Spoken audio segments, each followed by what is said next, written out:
You know that weird feeling when your eyes are seeing one thing, but your body feels something different? Yeah, that's motion sickness. Turns out 8 out of 10 people feel it pretty bad. Sure, you could pop some pills or grab those motion sickness glasses if you're not a fan of Big Pharma, but let's be honest, those glasses can be a bit hit or miss. Now, if you've just splurged on a shiny new iPhone, you're in luck. Apple rolled out this feature to help with motion sickness. It tends to hit hardest when you're reading or scrolling instead of just staring out the window. So, Apple invented vehicle motion cues.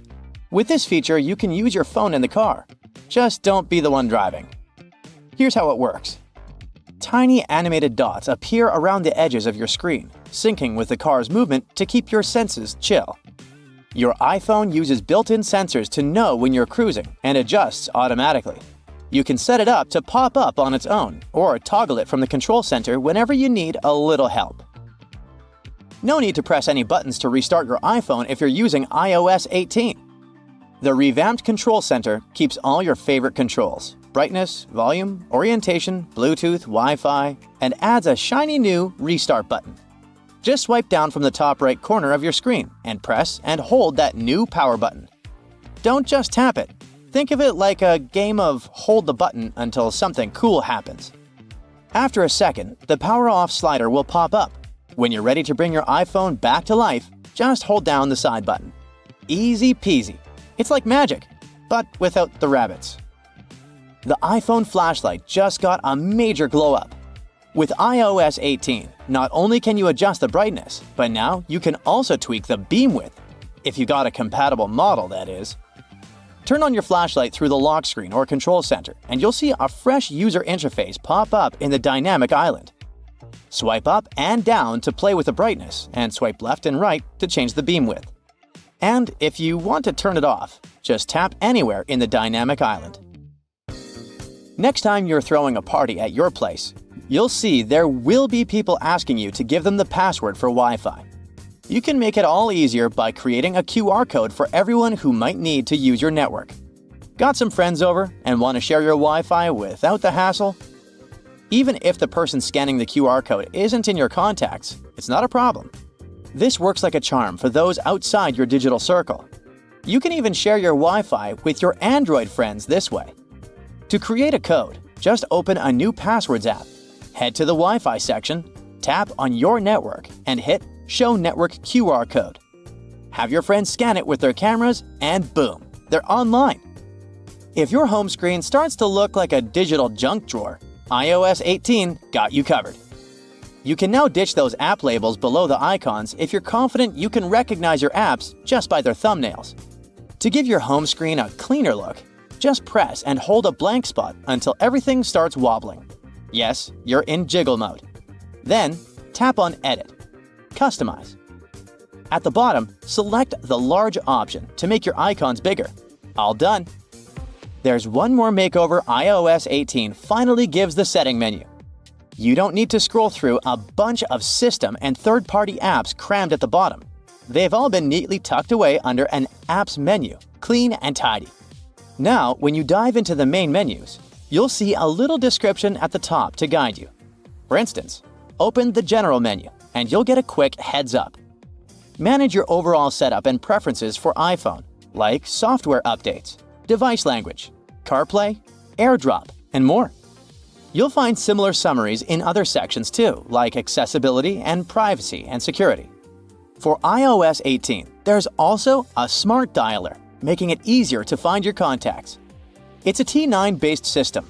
Yeah, the kind Android users have enjoyed for ages. It lets you type a name using the number pad. So if you want to reach Max, just punch in 629. The system will guess who you're trying to call and show you the contact at the top. The Notes app just leveled up with 2 new features to boost your productivity. Now you can type in a math expression and hit equals to see the result in real time. Need to track your trip expenses, monthly subscriptions, or split that dinner bill? Just pop in the equation right in Notes. You don't need to hop back and forth to the calculator. Plus, the app keeps tabs on your recent notes, so you can switch things up easily.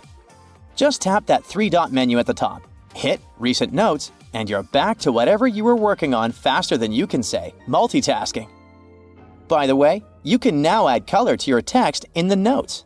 Choose from 5 hues: purple, pink, orange, mint, and blue. Now your important points won't just blend in with the rest of the text. They'll pop like a neon sign. Just hit the AA icon and you'll find the color options waiting for you. Now, you don't have to upgrade to the iPhone 16 just to hit pause on your video recording. That's right, the cool pause button is part of the iOS 18 update for all compatible iPhones. So, when you start recording, you'll see that pause button pop up in the corner. It's a game changer for social media influencers who want to snag the perfect shot. Because let's face it, how else are you supposed to get that flawless clip for Instagram or TikTok? You've probably heard about the new Photos app in iOS 18.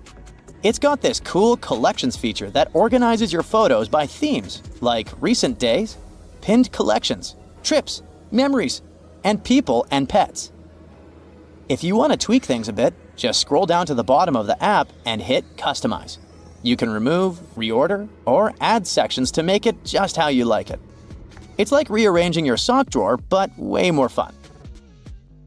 Apple has also revamped the Utilities menu, making it super easy to find all sorts of goodies like receipts, handwriting, illustrations, QR codes, and documents.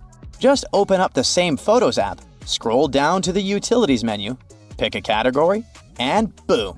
You've got the images you need in a flash. Later this year, Apple's rolling out one more cool new feature: eye tracking. It's like magic for people who need a little extra help.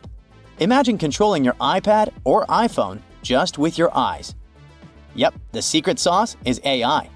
Setting it up is a breeze thanks to the front camera, and don't sweat it about privacy. All your data stays on your device. No sneaky peeking from Apple. You'll be able to use eye tracking across all your favorite apps on iPadOS and iOS. With this nifty feature, you'll navigate apps and even activate stuff just by looking at it. That's right, swipe, tap, and hit buttons all with a glance. Music haptics is a new way for people who are deaf or hard of hearing to vibe with music on their iPhones. When you turn this feature on, the Taptic engine cranks out taps and vibrations that sync up with the music.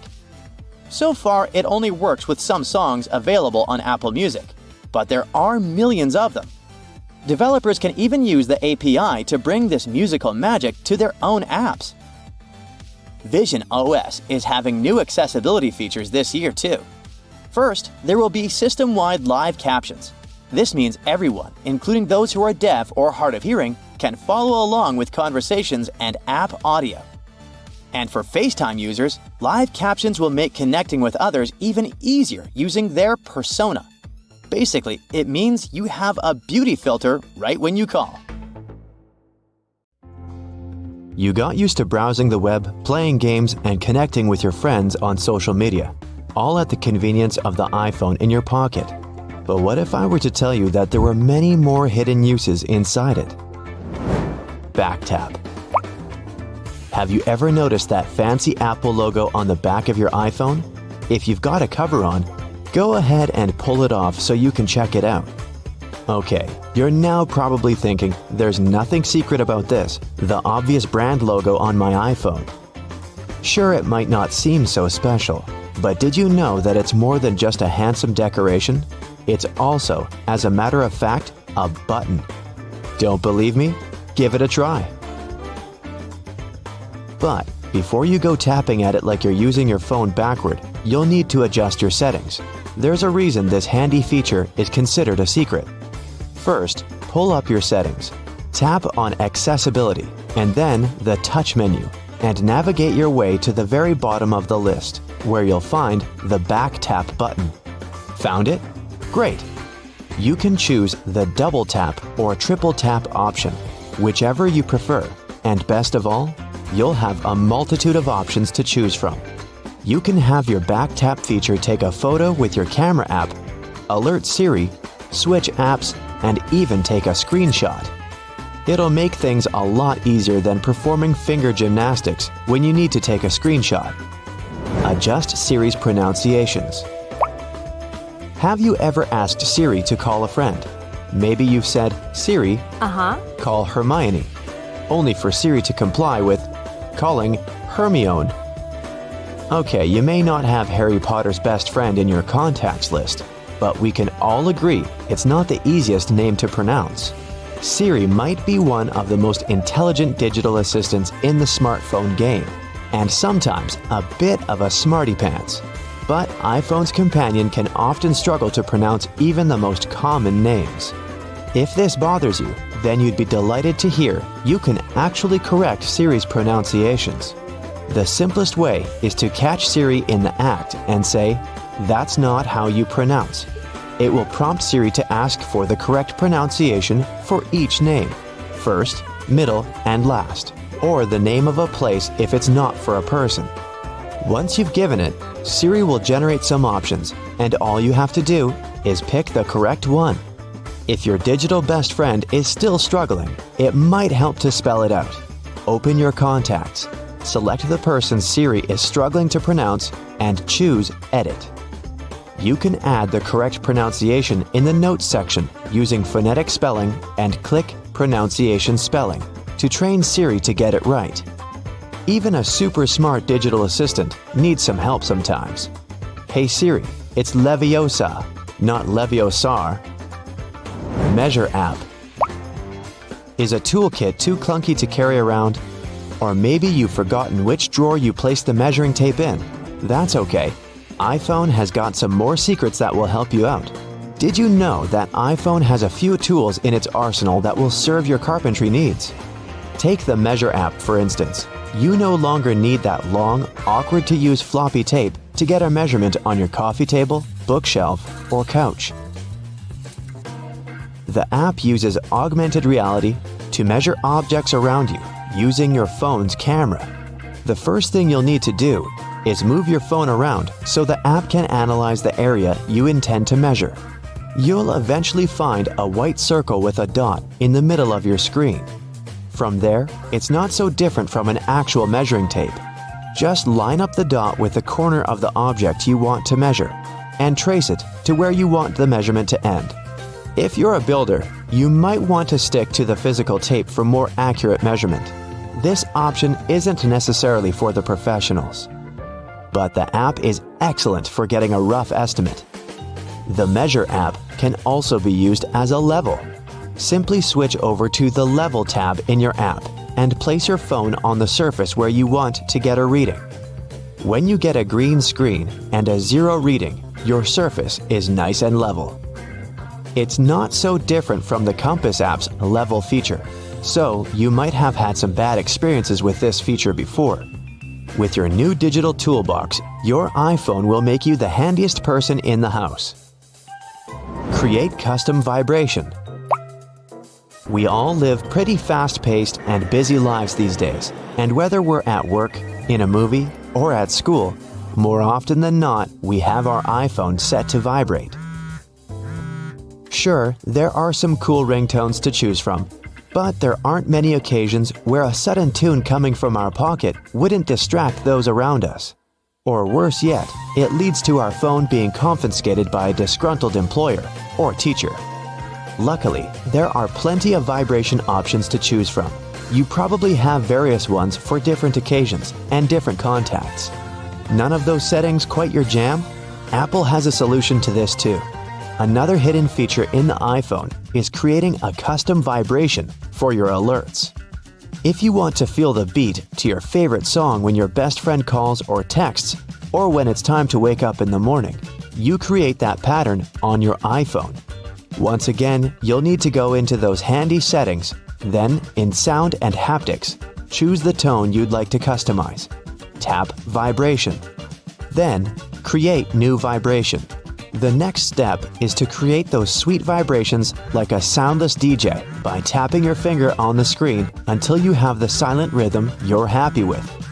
Now you've got a vibrate option to your liking. It might even make the early morning wake-up calls just a little more pleasant. Just like the Beach Boys, you'll be picking up good vibrations. Trackpad. With smartphones, we no longer need two hands to use a keyboard. All you need is one good thumb.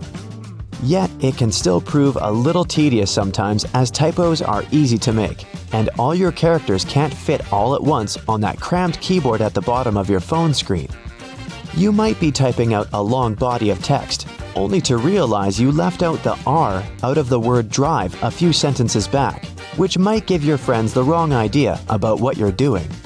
It can be a fiddly task to fix it, and it's often easiest to delete the entire word and write it all over again. Or so it may seem. If you're a stickler for good grammar in your text messages, you might want to shift your keyboard into trackpad mode for easier editing. That's right, another hidden gem on your iPhone. It's easy to access too.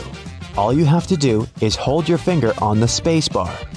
All the other keys will gray out, and you'll be able to move the cursor to wherever it needs to go. Then lift your finger off the space bar to continue typing. Another tedium to writing on that tiny iPhone keyboard is shifting tabs to use numbers and symbols.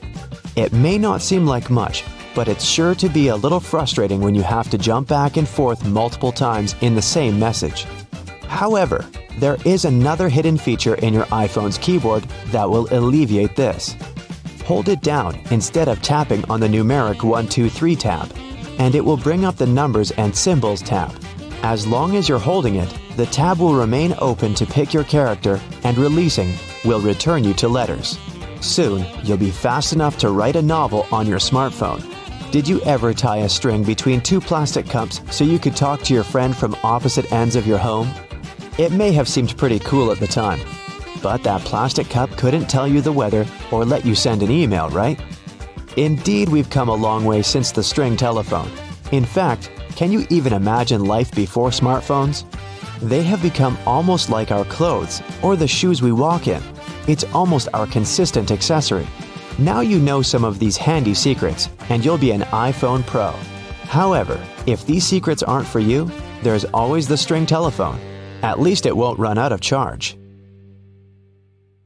If you move app icons to a different screen one by one, try another way and move everything at once. Grab one icon and hold it, and then use your other finger to tap on all the other icons you want to move. Voila! They're now added to the one you're holding. Once you've selected them all, move them to the other part of the screen. All done.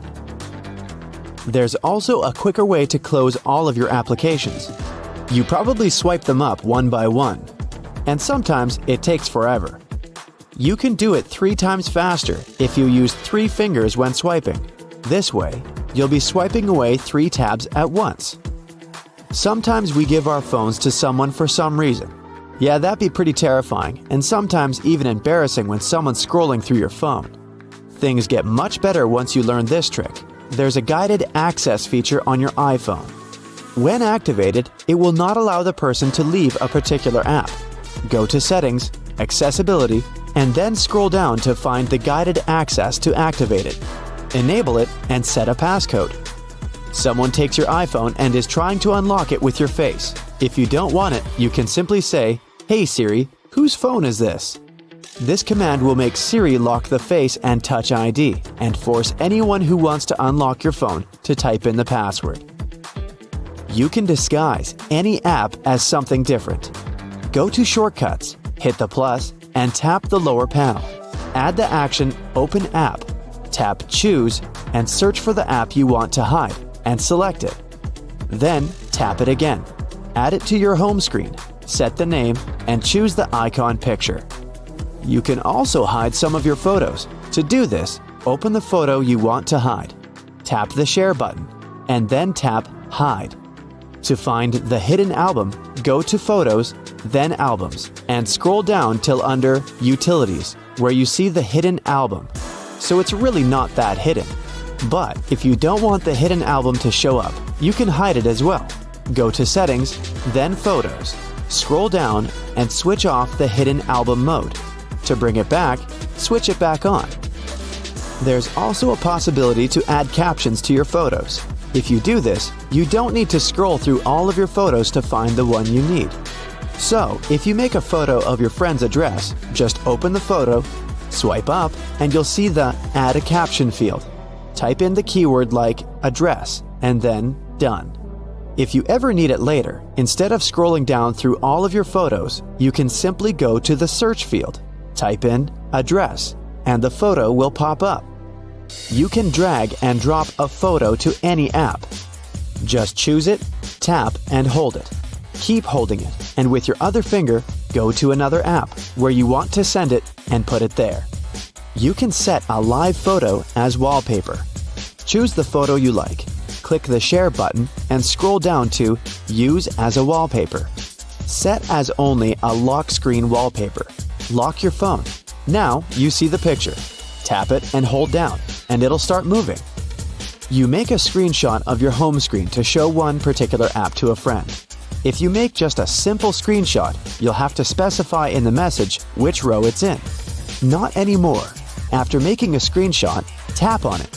When you're in the editing mode, tap on the plus button and then on the magnifier. This feature will add a magnifying circle to your photo to zoom in on a particular space. Simply adjust its size and the degree of zooming in or out to magnify a specific thing on the screenshot.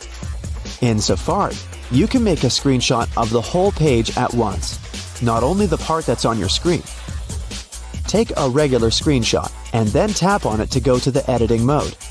On the top panel, select the option Full Page. Definitely handy because you don't have to do several screenshots anymore. You scroll through all the videos on YouTube or photos on Instagram and really go far down. No need to go all the way up again once you want to get back to the top. Just tap the time in the upper left corner and it'll take you to the top automatically. If you sleep with music or a podcast, there is a way to set a timer to keep playing all night long. To do this, go to the clock, then to the timer. Set the time and then go to the option when the timer ends. Scroll down to the very end, and you'll find the Stop Playing button there. Press it and then tap Done. After the time you've set, your media will stop playing in the background. There are new cool features in iMessage. If you want to respond to a particular message with an emoji, you can just pick the one you need and drag it onto the message. Place it anywhere you want, and that's the way the other person will see it. When sending a message, tap and hold the Send button. You can choose one of several different animation effects to send it. Swipe left to look through all the sending effects. Then you can send it, and the person will see it the way you've chosen. If you want to delete a message you just typed in, just shake your phone and confirm. If you've changed your mind and want to get it back, just shake it again. Another typing trick is to use numbers. If you need to type in a number, you probably type the 1, 2, 3 to go to the symbols menu. Then pick a number, then tap ABC to come back. This is pretty annoying, and the good news is that you don't have to do it. Instead, just press and hold the 1, 2, 3 menu. The numbers will appear, so you can simply move your finger towards the digit you need. Once you stop holding your finger, you'll be back to the text menu, and you can keep typing. Turns out, you can change the colors of your emojis. Go to the settings, then to accessibility. Then choose display and text size. Then go to color filters and turn them on. You can choose one of several color filters, and it'll totally change the color appearance of your device, including the emojis. There's a way to save your current location quickly. This can be really helpful when you park your car and need to find it afterwards. It can be saved with a couple of taps, so once you're somewhere you want to remember, just tap and hold the Maps icon and choose Mark My Location from the menu that popped up.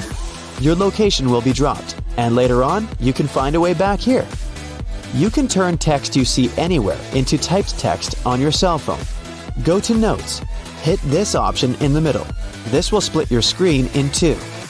Scan any text you want and it'll be automatically converted into text in the note. You probably know that on the side of your cell phone, you can mute your phone so that you don't hear any calls or notifications.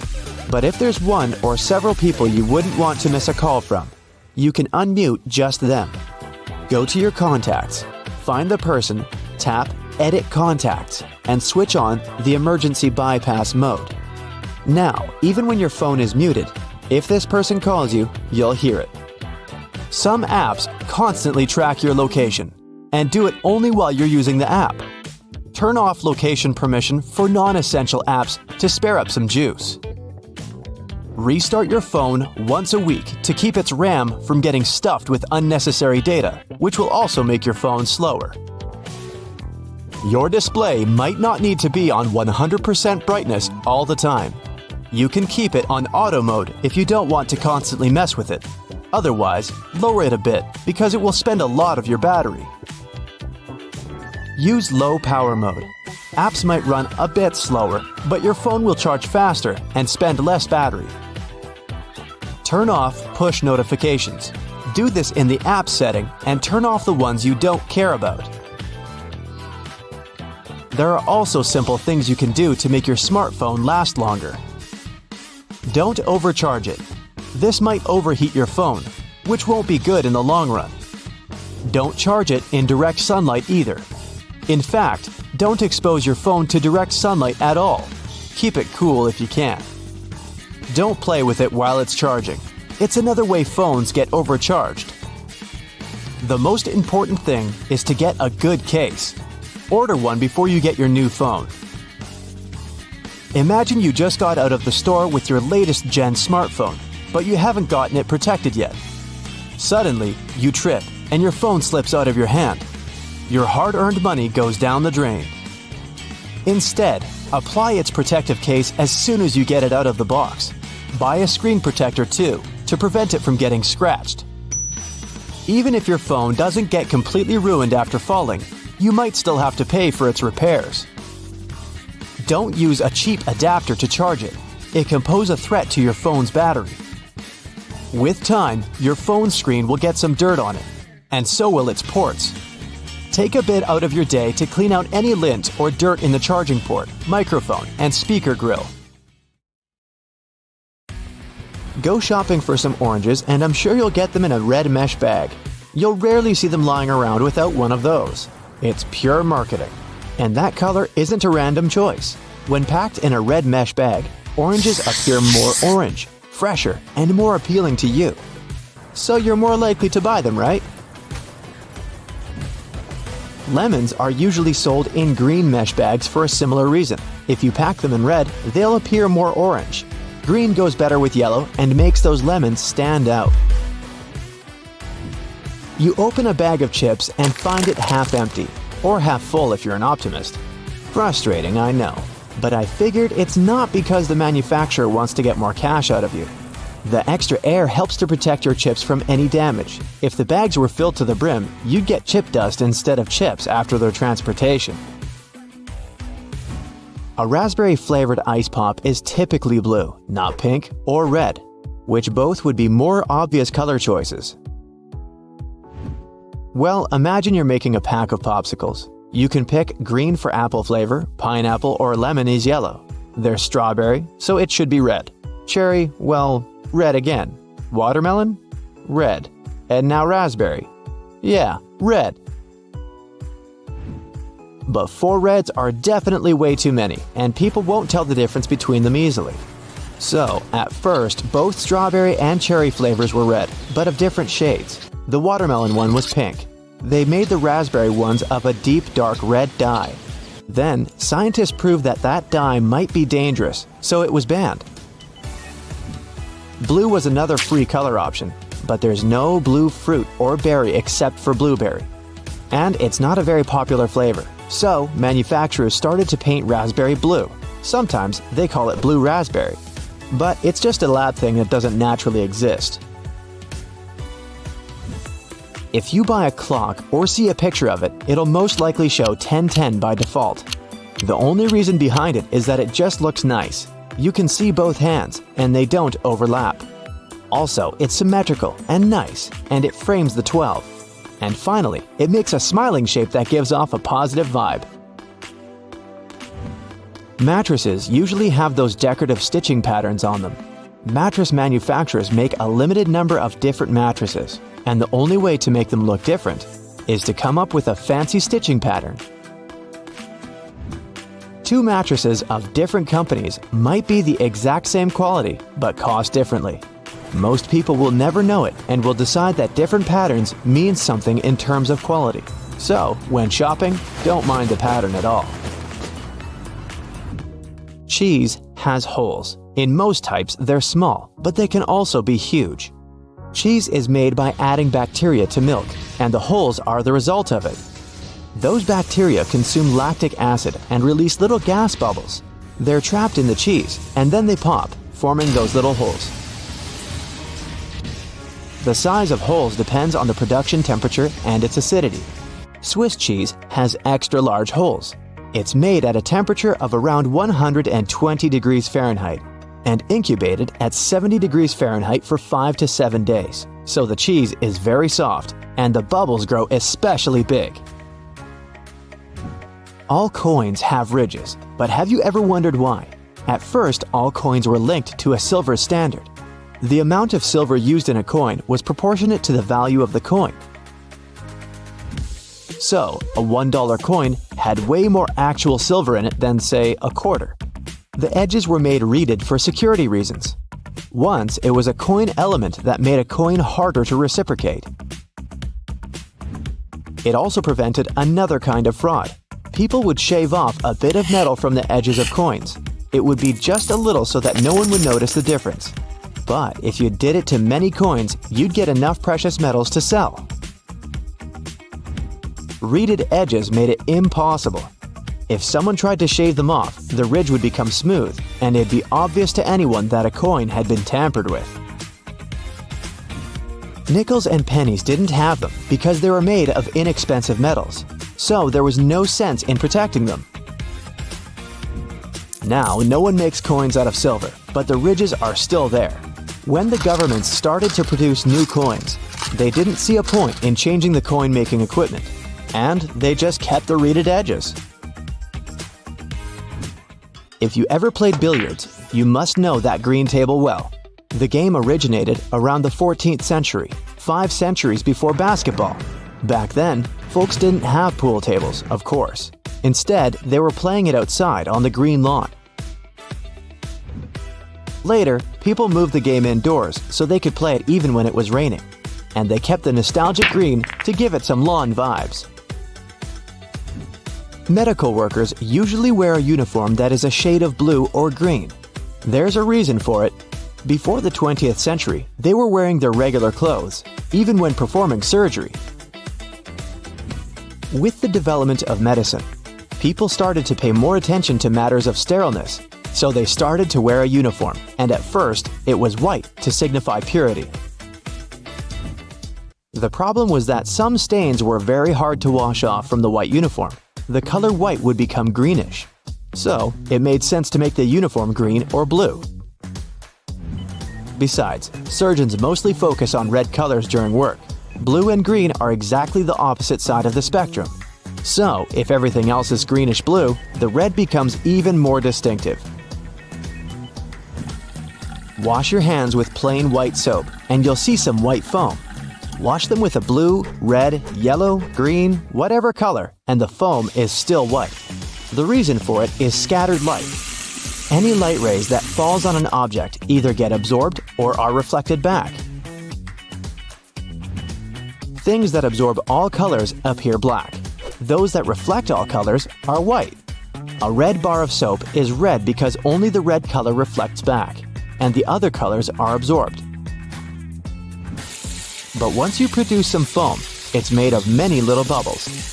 Each of them scatters light in different directions, so it looks white. Do you see something when you rub your eyes? These colors and shapes are called phosphenes.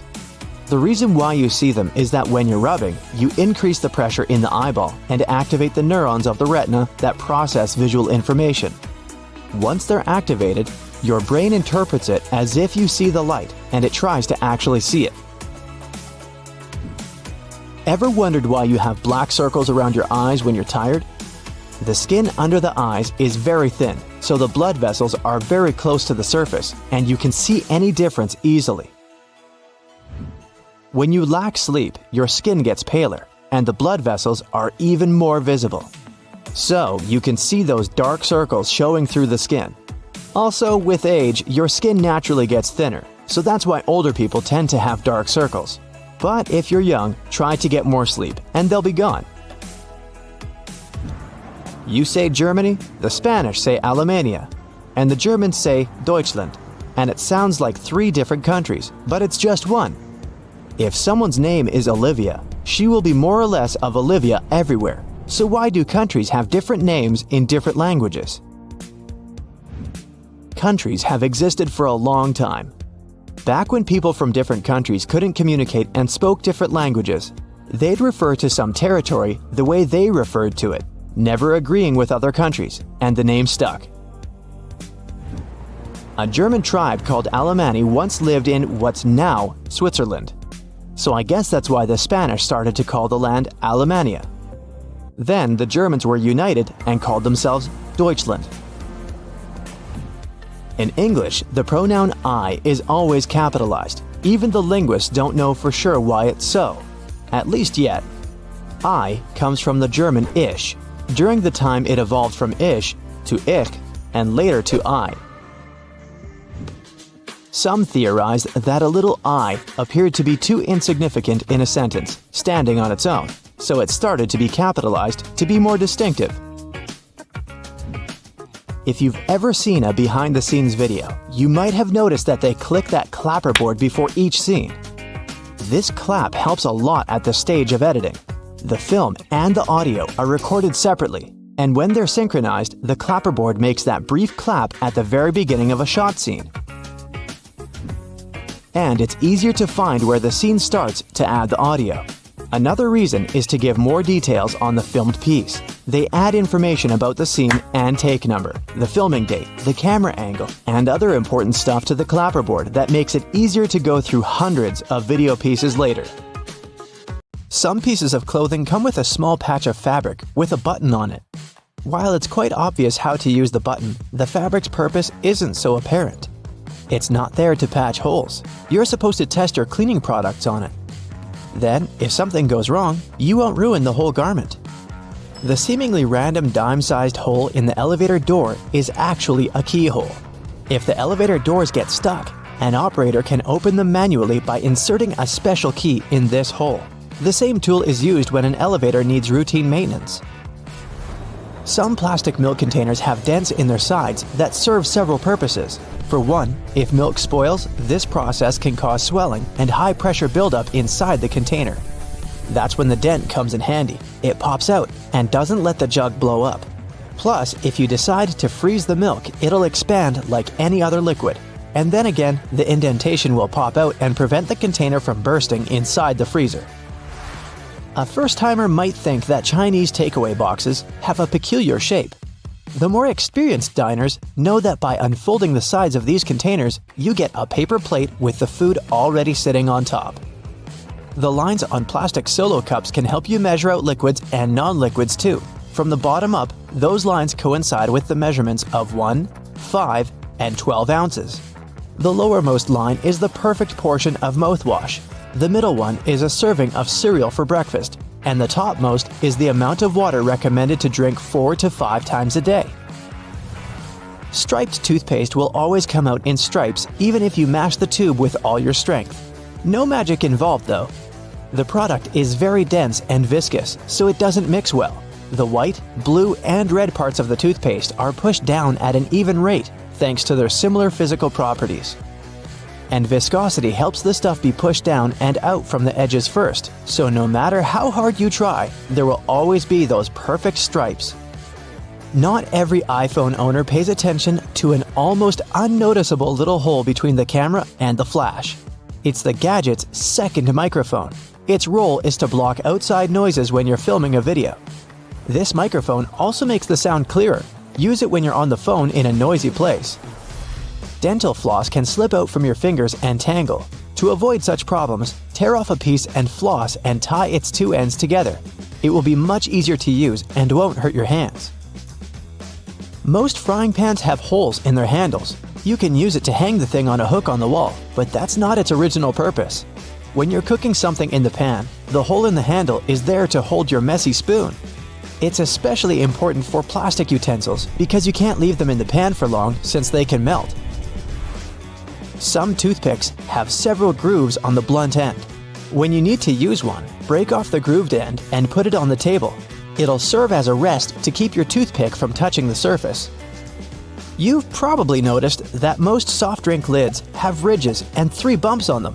With their help, the lid can turn into a coaster once you put it on the table and place the cup on top of it. No more spillage. Bath foam isn't only for fun or a nice smell. It also helps regulate the temperature. The bubbles keep the water hot so you can enjoy a bath a bit longer. Anyway, it works for acrylic bathtubs only. Those made of metal lose heat really fast either way. Almost all measuring tapes have a metal tip with a small slot on the end. You can use this slot to hang the tape on a nail or a screw to make measurements without anyone's help. Sometimes this tip has a row of sharp points along the edge on one side. That comes in handy when you want to leave a mark without using a pencil. A pack of cotton pads has those strings on it so we could hang it on some hook or holder. And no, there's no need to untighten and tighten the pack again. Look at the bottom of the pack. It has a perforated line. Tear along that, and now you're good to pull out a cotton pad. A triple handle on a jerry can is there to make it easier for 2 people to carry it and distribute the fuel evenly. Gas cans often have a second hole that actually needs to be uncapped too before you pour the gas. The air passage will prevent it from pouring out. Lemons get juicier if you warm them up a little bit in the microwave. The heat softens the frozen membranes, so the juice can flow out freely. More lemonade for you. When you buy some grated cheese, get ready for a surprise. If the package says it contains cellulose, it means that the cheese does contain wood pulp. Don't worry, it's digestible. It's added to prevent the product from clumping. The expiration date on mineral water isn't about water going bad. Actually, no water can spoil, but the bottle can. Over time, it starts leaking some chemicals that aren't quite safe. The spike in the cap of a tube of ointment or cream is there so you can puncture the tiny foil seal. No need to grab a toothpick or try to use your fingernails to peel it off. Post-it notes are supposed to be peeled off from the side, like you're turning the page in a book. Most of us tear them from the bottom, and that just creates a crease and makes the whole note less sticky. To prevent water from boiling over, just lay a wooden spoon across the rim of the pot. It only works for a little while though. If the spoon's surface gets heated up to the boiling point, the bubbles will just foam up and around it. That's why metal spoons won't do. They heat up too quickly. Some erasers have 2 colors and textures, not for pen ink versus pencil lead, but for different types of paper. You're supposed to use the blue side to remove pencil marks from heavy grades of paper. Most people use bobby pins upside down. The zigzagged part goes closer to your scalp. The texture keeps the hair and pin in place much better. And give your pins a spritz of hairspray before putting them in. They'll grip better. Ever notice the tiny second hole in the lid of your coffee travel mug or to-go cup? It's there to control how smoothly the liquid flows out from the drink hole. Without it, the hot stuff would just glug out at you like milk from a jug. It also lets the steam escape so the high temperature and built-up pressure don't melt the lid or send it shooting off. Apples you buy at the supermarket were likely picked between August and November. After that, they were covered in wax, hot air dried, and stored in cool places. It takes the fruit 6 to 12 months to make it to fresh produce shelves. Sometimes you need to get away from your computer but don't want to keep logging back in. Put your mouse over the top of an analog watch. The mouse will perceive the ticking second hand's movement, and this will prevent your computer screen from turning black. When using a blender, pour the liquids in it first. Only after adding your milk, coconut water, or yogurt, put the berries, fruit, or spinach inside. Thanks to the holes in the bottoms of earphones, air can circulate up and down through the speakers. It results in increased low frequencies. This makes the bass sound deeper and improves the overall sound quality. You can use metal loops on the sides of a grocery cart to organize the space in your cart better. Hang your jacket on such a loop or put a bag of delicate items there, like eggs or bread. This way your jacket won't get wrinkled and eggs won't get squished. The black lines on a basketball make the game easier to play. They're actually grooves helping you handle the ball. And since the players need to move around the court while dribbling or bouncing the ball, control is crucial. The black lines allow you to grip the ball better. You can also easily steer it in any direction once it's in your hand. If the basketball was smooth, you wouldn't be able to do it. By the way, pebbled dots that cover the outside of the ball serve the same purpose. The drawer at the bottom of your stove is there to keep your dishes warm when you cook large amounts of food. When one dish is in the oven, the already prepared ones are kept warm in the drawer below. After a bad day at work, you decide to hide yourself from the rest of the world. You turn off your phone and your laptop and lock yourself inside the bathroom. You jump out of your meditation when you hear a beeping sound. It's your toothbrush saying, "Data transfer completed." Your robot vacuum knocks at the door. Looks like it must be after you. Robot vacuums make a map of your home to get around and plan cleaning better. They can share this map with other gadgets via Wi-Fi and store them in the cloud. When advertisers get access to those maps, they can get an idea of your home size, your income level, and lifestyle to send the right ads your way.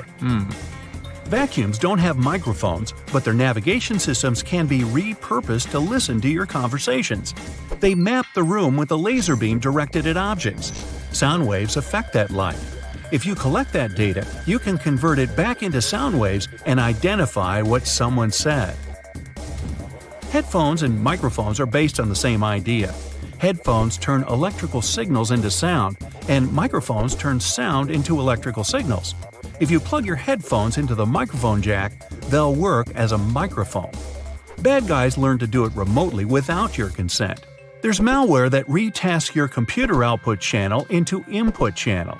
It can record sounds from across the room even when the headphones are in their jack and the microphone is turned off and disconnected from the computer.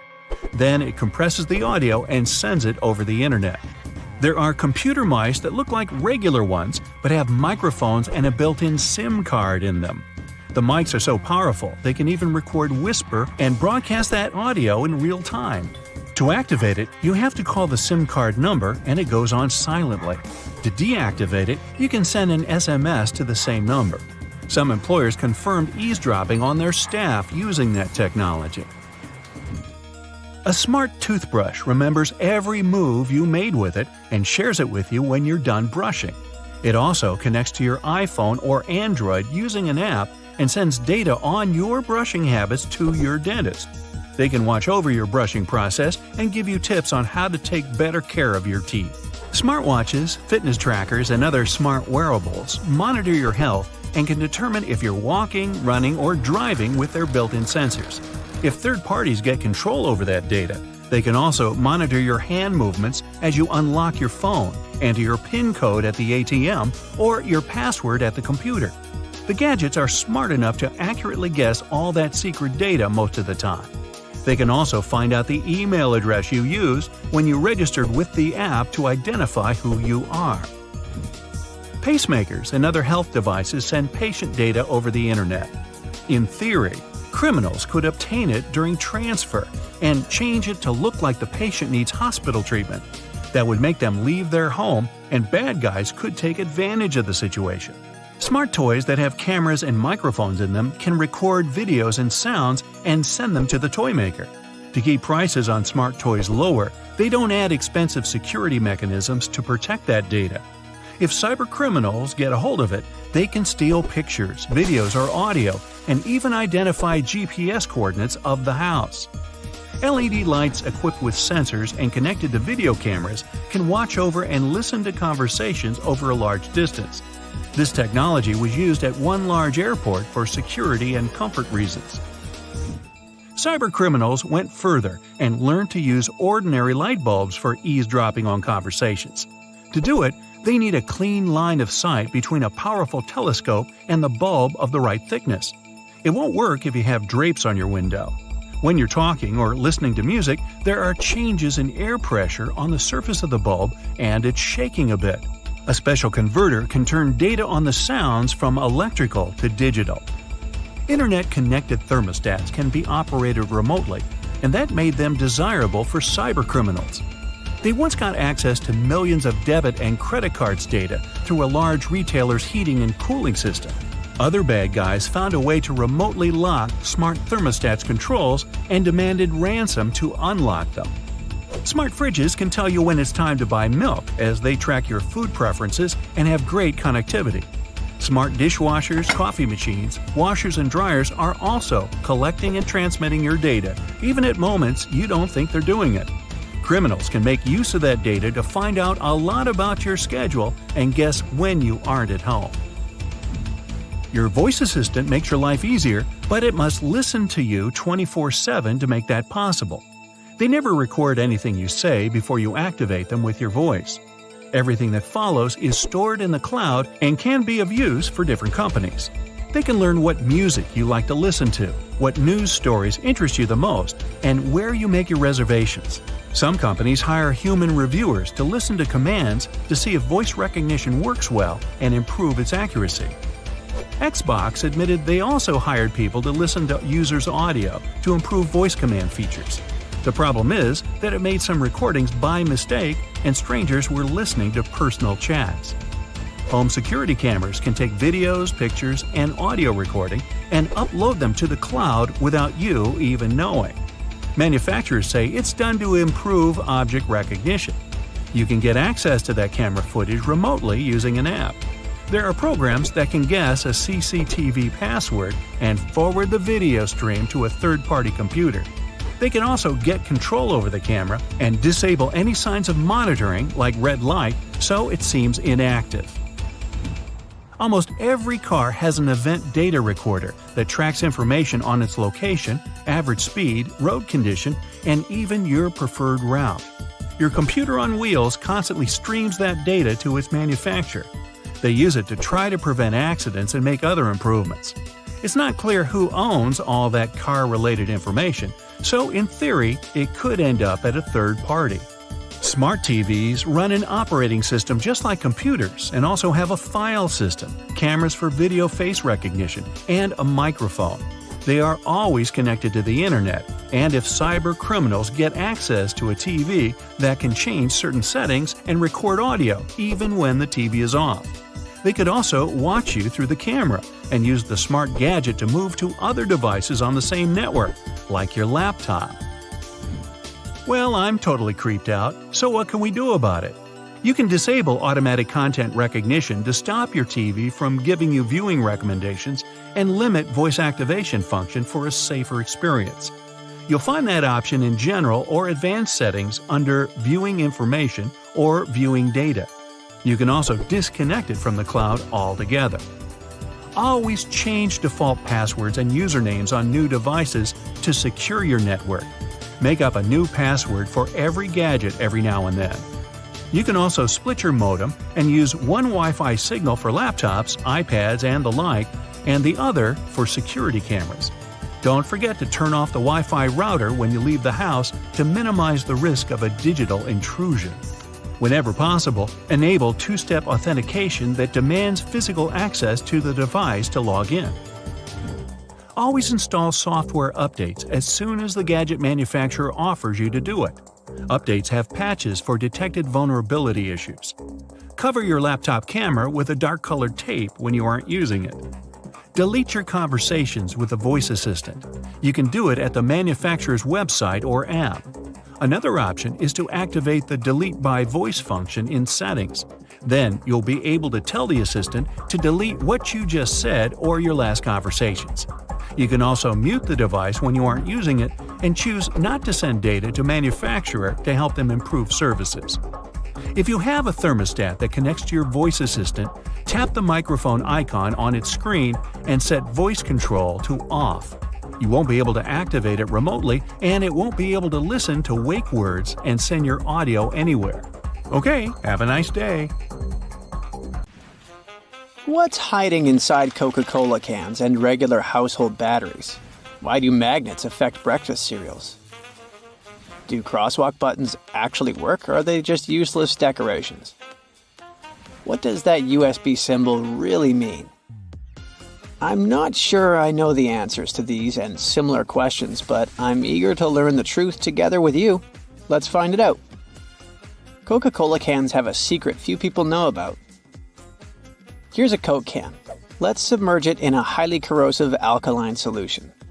The aluminum dissolves due to a process known as hydrolysis, and we can see a plastic liner inside the can. It's made from a polymer or epoxy resin, and serves as some kind of a protective barrier between the aluminum walls of the can and the rather acidic soda. Despite a popular myth, household batteries don't actually contain liquid, and if you accidentally cut them open, no toxic liquid will spill. Most of them are dry cell batteries, which are made of electrochemical cells. Those convert chemical energy into electrical energy. Larger batteries often house numerous small cells within them too. Even Tesla vehicle batteries consist of multiple small cells. When combined, they easily provide the necessary voltage. Most toothbrushes have differently colored bristles, but they aren't just pleasing to the eye. Those bristles, often blue, have a functional purpose. They're called toothbrush indicators, and their colors fade as you use the brush. The American Dental Association recommends changing your toothbrush at least 4 times a year. And by getting paler, these bristles help you figure out when it's time to replace your toothbrush. You'll probably agree that there's no better snack than a pack of chips. Some are flat, others have ridges. Is it just aesthetics? Not really. The main purpose of those lines on some kinds of chips is to help with the distribution of spices and seasonings. In other words, all those substances that make your chips taste like cheese are mostly stored inside the lines. Plus, the lines make chips crunchier. Now this one might be a surprise, but some breakfast cereals are magnetic. That's because they're often fortified with iron in the form of a fine powder. Due to the added iron, cereal flakes get attracted to magnets. All this may sound kinda alarming, but in reality, the iron content in the flakes is minimal and doesn't pose any threat to your health. That clear fluid in gel pens is called the ink follower or stopper fluid. The gel in such pens contains pigment particles dissolved in a polymer solution. The main task of the stopper fluid is to be a barrier to prevent the gel from evaporating or leaking out. Without this transparent fluid, your gel pen wouldn't function. The fluid always stays in one position and doesn't get dissolved with the gel. Neither does it move backwards or flow out of the pen. Many pedestrian crosswalk buttons, namely in New York, are placebo buttons. They do literally nothing when you press them. Originally, they were functional after being introduced in 1964, but today, most of them don't affect traffic lights, which are programmed based on the real needs of the traffic flow. Why do such buttons even exist then? It's a simple psychological trick, providing you with an illusion of control. You might have noticed that movie theater seats are almost always red. This choice isn't random, it has strategic importance, which is rooted in visual science. The thing is, red light has a longer wavelength. It means that it's the first color to disappear in low light. It allows the audience to concentrate better on the screen once the movie begins. Such a design choice enhances the viewing experience by minimizing distractions. Speed bumps are crucial for pedestrian safety, but at the same time, they can seriously increase car emissions due to the non-stop acceleration and deceleration they cause. To address this issue, some cities like London are testing fake speed bumps. Those are optical illusions painted on the road. They look raised from a driver's perspective, but in reality, they're flat. Authorities hope that this approach will slow down drivers without having a negative impact on the environment. Soda bottles are always filled in such a way that there's some space between the liquid and the cap. That's because soda contains carbon dioxide. It's a gas that can expand once the bottle's heated. If there's no gap in the bottle, it can break because of the pressure building inside. Also, when you open your drink, the gases go out in the form of bubbles, making the drink overflow. The gap helps with this problem too. The USB symbol, looking like a trident, has always sparked multiple speculations about its origin. One popular idea is that it represents Neptune's trident and symbolizes power and adaptability. But there's also a little bit less exciting theory. A man who claimed to have designed the symbol in the 1980s stated that it was supposed to represent connectivity. The large circle symbolizes a computer, while the attached shapes, the circle, the triangle, and square, stand for different outputs. The design of a tennis racket has a specific feature known as the throat.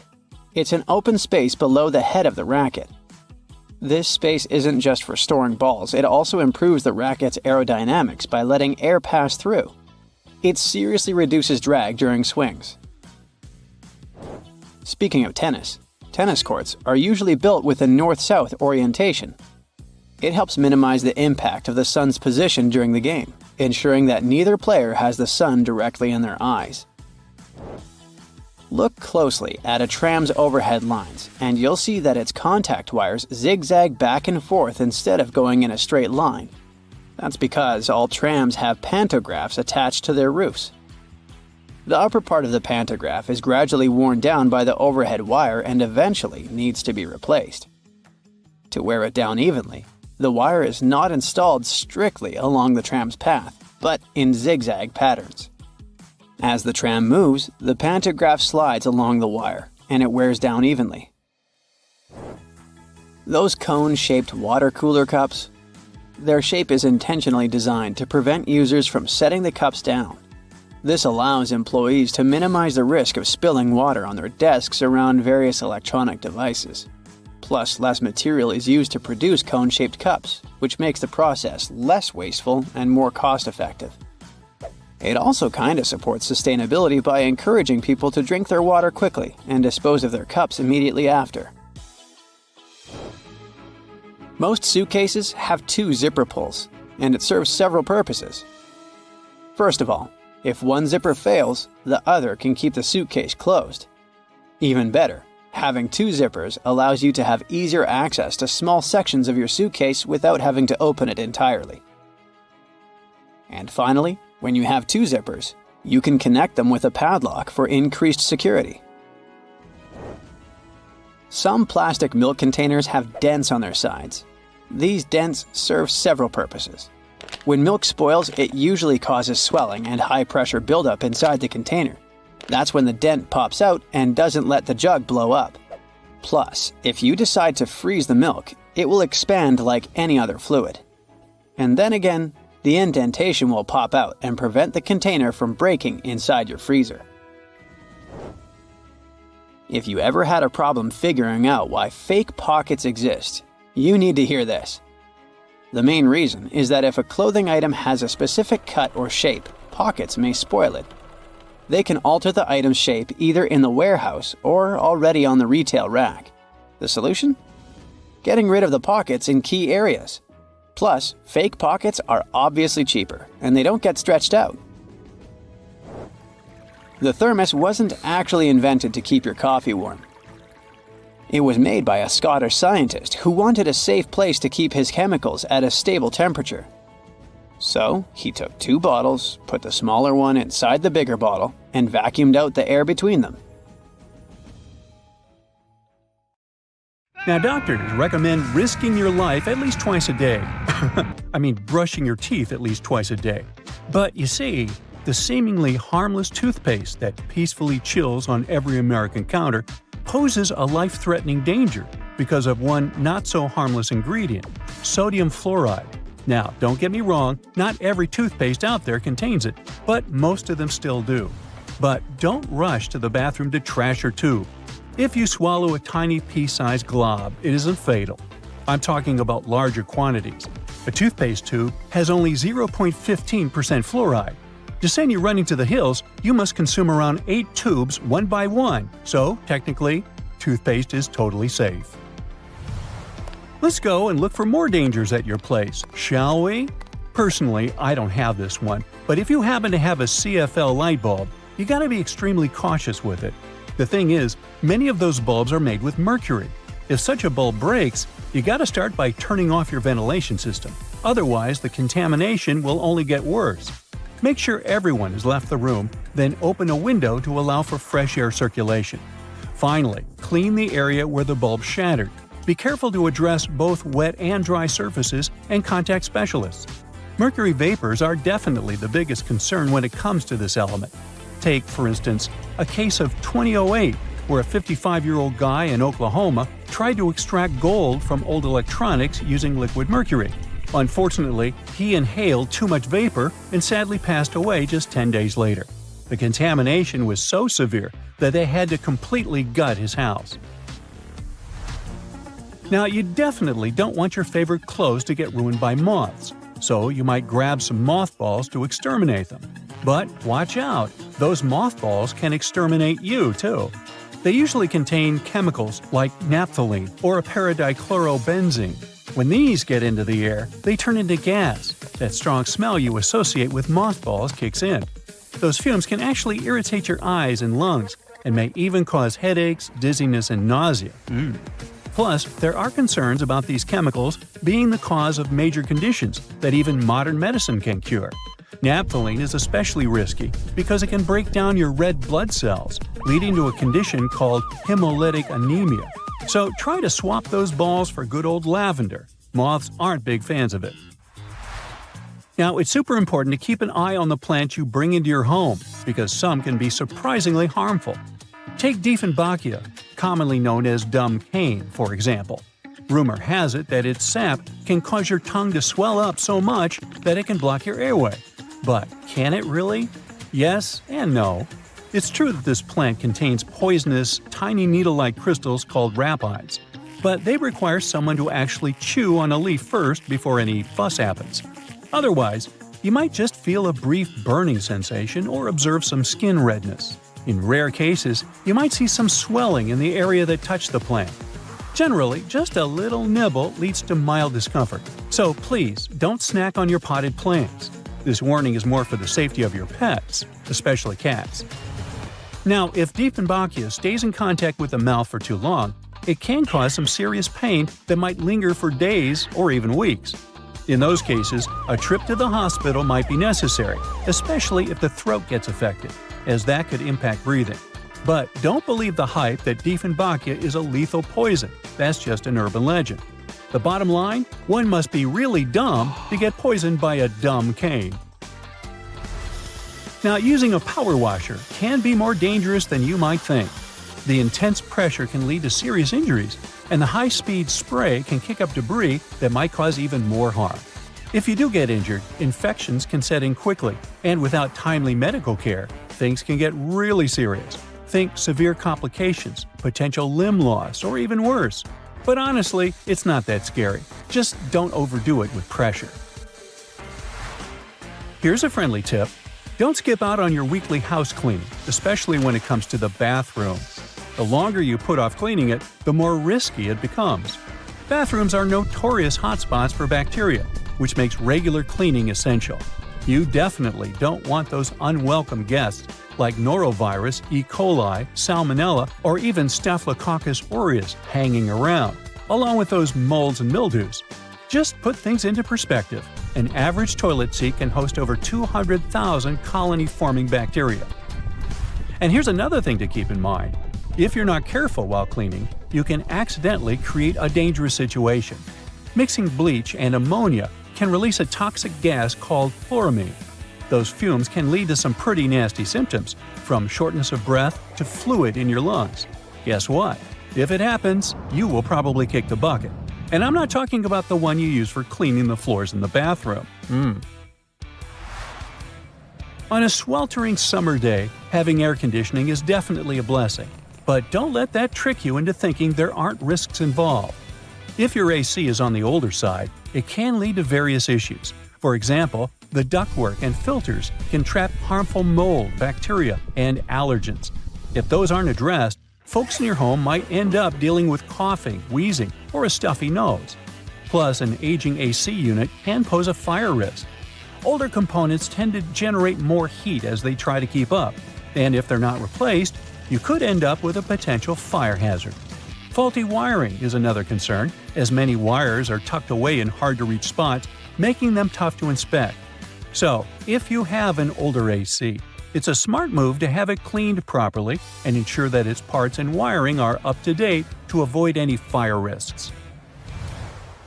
Snuggling under a cozy electric blanket when the weather turns chilly sounds like a dream. But if electric blankets get too hot, they might lead to burns. This risk is particularly significant with older models that don't have an automatic shutoff feature. So the best way to use such a blanket is to warm up your bed and then turn it off before you crawl in. There's also the concern of heat stroke linked to the use of an electric blanket. Once, two people were discovered unresponsive in their beds beneath electric blankets. The first person's body temperature reached an alarming 106.2 degrees Fahrenheit, while the second person's temperature was 105.8 degrees Fahrenheit. So while these blankets offer comfort, it's crucial to use them wisely. Just a quick heads up about windshield washer fluid. It contains methanol, which can really pack a punch. If ingested, it can cause everything from dizziness and headaches to severe poisoning. Make sure to store it safely and keep it in the original container. Never transfer it to unmarked bottles. It can easily be confused with water and other harmless liquids, and that's a big no-no. Methanol is super toxic. For a grown-up, 2 to 8 ounces versions, they can pack a serious punch with 90 to 100% methanol. Just remember, these products need to be diluted with water before you use them. The last everyday thing on our list does seem to be a great buddy of ours, especially if located in the bathroom. But although air fresheners can give your home a pleasant scent, many of them release volatile organic compounds that can build up over time and may pose serious health risks, including neurological issues and incurable conditions. I suggest, if you were to ask me, you play it safe and think about opting for natural alternatives or enhancing your home's ventilation instead. Got that? Good.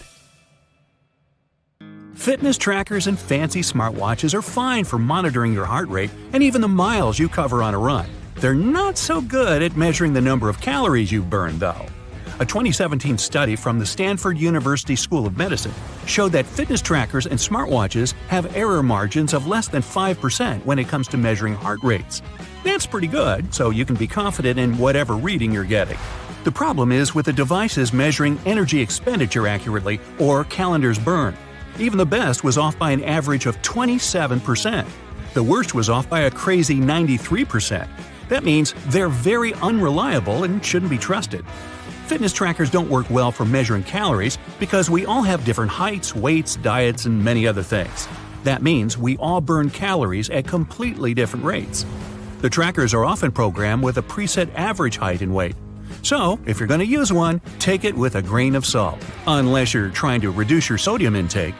Sunscreens have only one job to do, and that's protecting us from the harmful ultraviolet rays. In 2017, though, a study found that many popular brands failed to protect at all, with only 1 in 4 working. Most sunscreens didn't protect users from ultraviolet A and B rays at all.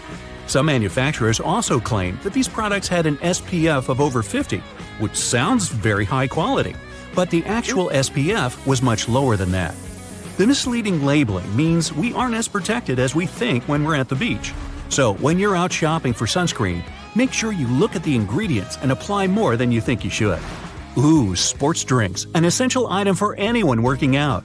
These bright-colored drinks are filled with electrolytes that will increase your performance and rehydrate you fast. The problem is, we're not all athletes, so most people would be better if they just drink water instead. Sports drinks are made up of water with some minerals and lots of sugar, coloring, and flavor. Those minerals are electrolytes, which can help our bodies go longer. Your exercise habits, the duration, and the intensity of your training all come into whether you really need that extra boost. While sports drinks can benefit athletes engaged in long or intense training, they're not really necessary for most gym goers. Sports drinks are probably pointless if you're only doing light to moderate exercise, like walking or jogging, over a short period of time. After using a toaster for most of your life, most people still haven't figured out how to get a perfect heat setting. It turns out that burnt toast is probably just down to a simple misconception. Those numbers on your toaster aren't heat levels at all. They're actually minutes. The dial is basically just a timer. That means all you need to do is look up how long it takes to toast certain things, and you'll never ruin your breakfast again. Hey, I like burnt toast. I'm used to it. Most of us rely on wireless technology to carry out normal everyday tasks. It can be very frustrating when technology stops working and interrupts your day. In fact, the only thing more frustrating might be not knowing why it isn't working. The worst culprit here is your cell phone. It'll often show really great reception, but somehow can't make a phone call. The bars on a cell phone actually don't mean anything. The way they receive the signal differs a lot between different makes and models of phone. There's even a big difference between what the bars mean from one phone to another. Meanwhile, watching a progress bar showing the percentage of time left to complete a download on our phones or PC can be tedious. Sometimes they just seem to be stuck doing nothing. Bad news, they don't really work. At least not in the way we think. The system updates the progress bar when certain milestones are reached. A progress bar at 50% doesn't mean half the file has been downloaded. Almost all the files could have been downloaded. The point of them is to give you something visual to look at. Progress bars aren't accurate because downloads and transfers have too many variables beyond the system's control. Internet speeds and network availability are the coordinators of how quickly a download will complete, while your computer's hard drive determines how fast things process and information gets put in the right files. It's probably best to make a coffee or set things up to download while you're in bed, instead of constantly checking up on an incorrect progress bar. Elsewhere, stopping at a crosswalk and pressing the button hoping the walk signal will come up might just be a waste of your time. It turns out that all that button pushing could be for nothing. Some crosswalk buttons need to be pressed, but others don't do anything at all. The crossing symbol will just light up whenever it wants to. Some crosswalks even switch between needing and not needing a button press, depending on the time of day. That said, it can be difficult for all of us pedestrians to determine whether a crosswalk button works or not. When in doubt, just push the button anyway. You don't want to stand around waiting for no reason. With more people going into the water and sharks, well, living in the water, the fear of bumping into a not-so-friendly shark is ever increasing. This shared water space has pushed many companies to try to create shark repellents. This sounds like a good idea that should help keep both people and sharks more safe. Companies have tried everything: sprays, wetsuits, magnets, wax, and even electronic devices to repel the scary fish. The bad news is none of these products are confirmed to actually work. One, in particular, makes the sound of an orca. Sharks aren't too fond of being in the same area as them, but does pretending you're an orca stop a shark from biting you? If you feel safer using them, then go right ahead. But if you're looking for a shark deterrent that's 100% effective, it's just not available. Psst, here's what actually works. Stay out of the water. Rushing into an elevator and repeatedly pushing the closed door button in the US is basically a huge waste of time unless you've got the special trick. In 1990, the US passed a Disabilities Act for elevators, which meant that elevators had to ensure that someone with a disability had time to get inside one.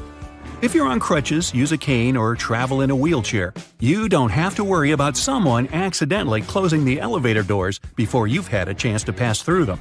There's one important loophole to this. If you're an emergency or maintenance worker, you'll have access to keys and codes that make that button operational. This is just another example of a placebo button you're invited to push, just to make you feel like you've done something. That impatient finger poking isn't doing anything. Getting a bit warm or cold in the office? Better adjust that thermostat. Unfortunately, in the vast majority of office buildings, the system controls are kept inside air ducts, not on the wall. Technicians install dummy thermostats to give workers the illusion that they're dramatically changing the air conditioning or heat. Some are set to change 1 or 2 degrees, but they're often not connected to anything at all. Dummy thermostats came about around the 1960s. As heating prices rose, building leases often required employers to stay within specific temperatures. Faced with this problem, fake thermostats became the new rage for businesses. They offer people some feeling of control while keeping the temperature in the right range. Now, ever come across some premium PC cleaning software that promises to clean your PC and make it go as fast as when you purchased it? Yeah! These third-party PC cleaners are often made to seem like they really work, but they usually don't do much of anything at all. They'll detect non-problems and list them as problems. The worst example of this is when they list browser cookies and temporary files as having an effect on the computer's speed, when they don't. It's better to stick to the operating system's built-in cleaner. It'll work fine if you ever need to clean your computer and save you having to splash out on one that does pretty much the same thing. Well, that's all I got. Time to burn some toast. You've probably noticed that train and bus seats are covered in fabrics with weird patterns. Have any idea why? Well, they use these patterns to cover any germs and stains on the seats. The brighter the color and the more patterned it is, the harder it will be for passengers to notice any stains and get grossed out. Also, the patterns are usually so ugly that no one even wants to look at them for long enough to spot any stains. So yeah, the pattern is there to make you look away, and if you look, to make it less noticeable. No bus will ever have plain white seats, that's a guarantee. Just a few more bus-related questions to answer, like why don't buses have seatbelts? Buses are overall way safer than cars because they were designed this way. The idea behind this is called compartmentalization, meaning that the seats have high backs that absorb energy. The seats are also placed close to one another, so there's less space to move in case of an impact. Also, on a bus, the passengers sit pretty high off the ground, and in case of a collision, the force is absorbed by the bus's deck and not by the people inside. On top of that, a bus is way heavier than most other vehicles, and even if there is a collision, it distributes the force way differently than a regular car. Due to its weight, a lot of force is absorbed, and bus passengers don't experience much crush force. So, small and light buses that can't distribute the force as well actually do require seatbelts. And we have to remember that buses drive slowly, which minimizes the risk of an accident overall. We all know that school buses are yellow, but why? It's for visibility reasons. Yellow is one of the most easily recognized colors, and for a human eye, yellow is even more visible than, say, red. So, school buses are yellow to make them more distinctive. Also, yellow is visible in the dark, in fog, and on a rainy day. Actually, the color of the bus isn't really a true yellow. It also has a hint of orange. This shade even has an official name: National School Bus Glossy Yellow. By the way, taxicabs are yellow for the same reason, to be more visible in any weather conditions. Also, buses have huge steering wheels, and I finally learned why. Buses are bigger than regular cars, and they're also way heavier. So it's harder to turn a bus around, and way more strength is required to do so than when you drive a car. A bigger steering wheel that has a bigger radius allows the driver to turn the vehicle more easily, and it requires less force than if the wheel were smaller. Trucks have big steering wheels for the same reason. But have you seen those stuffed toys that some trucks have attached in front of them? Turns out, it's just a way for truck drivers to customize their vehicles. It's like a mascot that speaks about the truck or the driver. It's also a way to communicate to the world that the truck driver isn't all scary and tough, but a soft and harmless person that you shouldn't be afraid of. At least, that's how some truck drivers explain it. In Asia, there's also a belief that road accidents are caused by ghosts, and hanging toys are a way to distract the ghosts from causing harm to the truck. Ever been on a road trip? If you're not the driver, all you have to do is just sit in one place and do basically nothing for hours. Doesn't sound like a hard task, but some people find it terribly exhausting. And because of this, they resent road trips. Why do they get so tired? Well, sitting in a car isn't like sitting in a chair. The brain doesn't relax. Instead, it controls everything that's going on, accounting for movements and making sure that you maintain the right posture.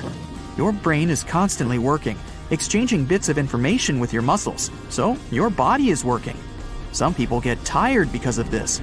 If you aren't doing much, it doesn't mean that your body isn't doing much. Train rides are way more tolerable because trains don't stop or change speeds as often as cars do, so the body is more relaxed, and train trips are way more tolerable for people who aren't fans of road trips. Another mystery is why it's way harder to stand still in the same spot for 30 minutes in comparison to, for example, walking for 30 minutes. Again, it sounds like you're not doing anything when you're standing, so why is it so tiring? Well, standing is a pretty hard task for your body. When standing, the muscles in your legs work very hard to support the mass of your whole body. If you're standing, there are not many muscles working, and only a few of them have to do all the work. When walking, there are more muscles working at the same time, so it's easier. Also, when standing, both of your legs are working without stopping. But when walking, each of them gets a tiny break each time you step using the other leg. Why is it that the same book can have different covers? There are several reasons for this. First, the cover may vary because of the target audience. An edition of a book that is being marketed to older people is usually different from the edition aimed at younger people, with the one for younger people usually being brighter and cuter. The cover can also depend on the country the book is being sold in, trying to attract as many buyers as possible based on the tastes of the population. Next, books vary from edition to edition. At first, a book is printed in hardcover in small quantities to see how it'll do on the market. If the book is a relative success, there is another edition printed, often in trade paperback. The design of the cover is usually updated with every edition. Also, if a book has a movie based on it, there is usually another edition that follows. This edition will take advantage of the movie and use a movie scene as the cover, making it recognizable for people who saw and liked the movie, and encouraging them to buy a copy of the book. Most books are printed on yellowish paper, and few have plain white pages. But why is that? Unless it's a mass-market paperback edition with paper that's the same quality as a newspaper, meaning bad. It's done with good quality paper. Don't let the yellow hue confuse you. It's usually called cream, and it's a preference for any book because it's less tiring on the reader's eyes. The plain white paper is bleached, and it reflects a lot of light, so it can be exhausting to read for a long time. So, that yellowish paper is the best paper, and publishers regularly use it.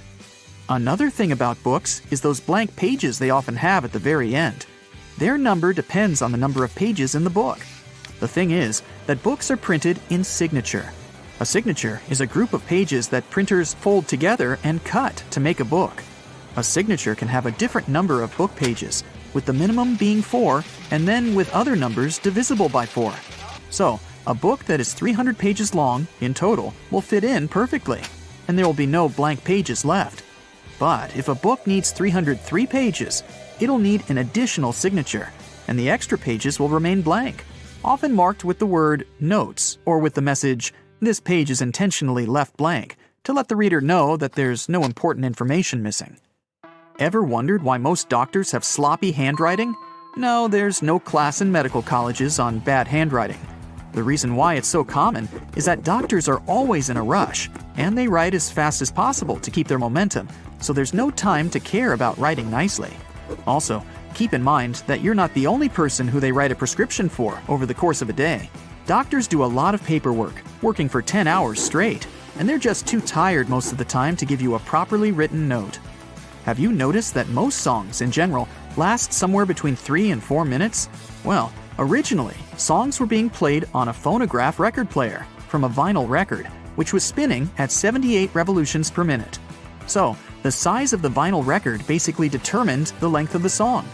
There were 2 basic record sizes, a 10-inch one, which had room for about 3 minutes of playtime, and a 12-inch, which could fit a 4-minute song. So, at the beginning of the 20th century, if an artist wanted their song played, they couldn't make it longer than that if they wanted to be able to sell a record. Times have changed, but still, most songs are about 3 to 4 minutes long. The initial reason for sticking to this pattern was also because of radio. If a song was too long, it would either get cut in half or some parts would be left off to make it fit into the 3 to 5 minute radio standard. If an artist wanted the song on the radio, and if they wanted to earn money from it, they'd do their best to make a song that fits the standard, so that the whole piece could be played without alterations. Today, even if there are longer songs, a 3 to 4 minute song is now a tradition that artists typically stick to. Trains used to make people mad.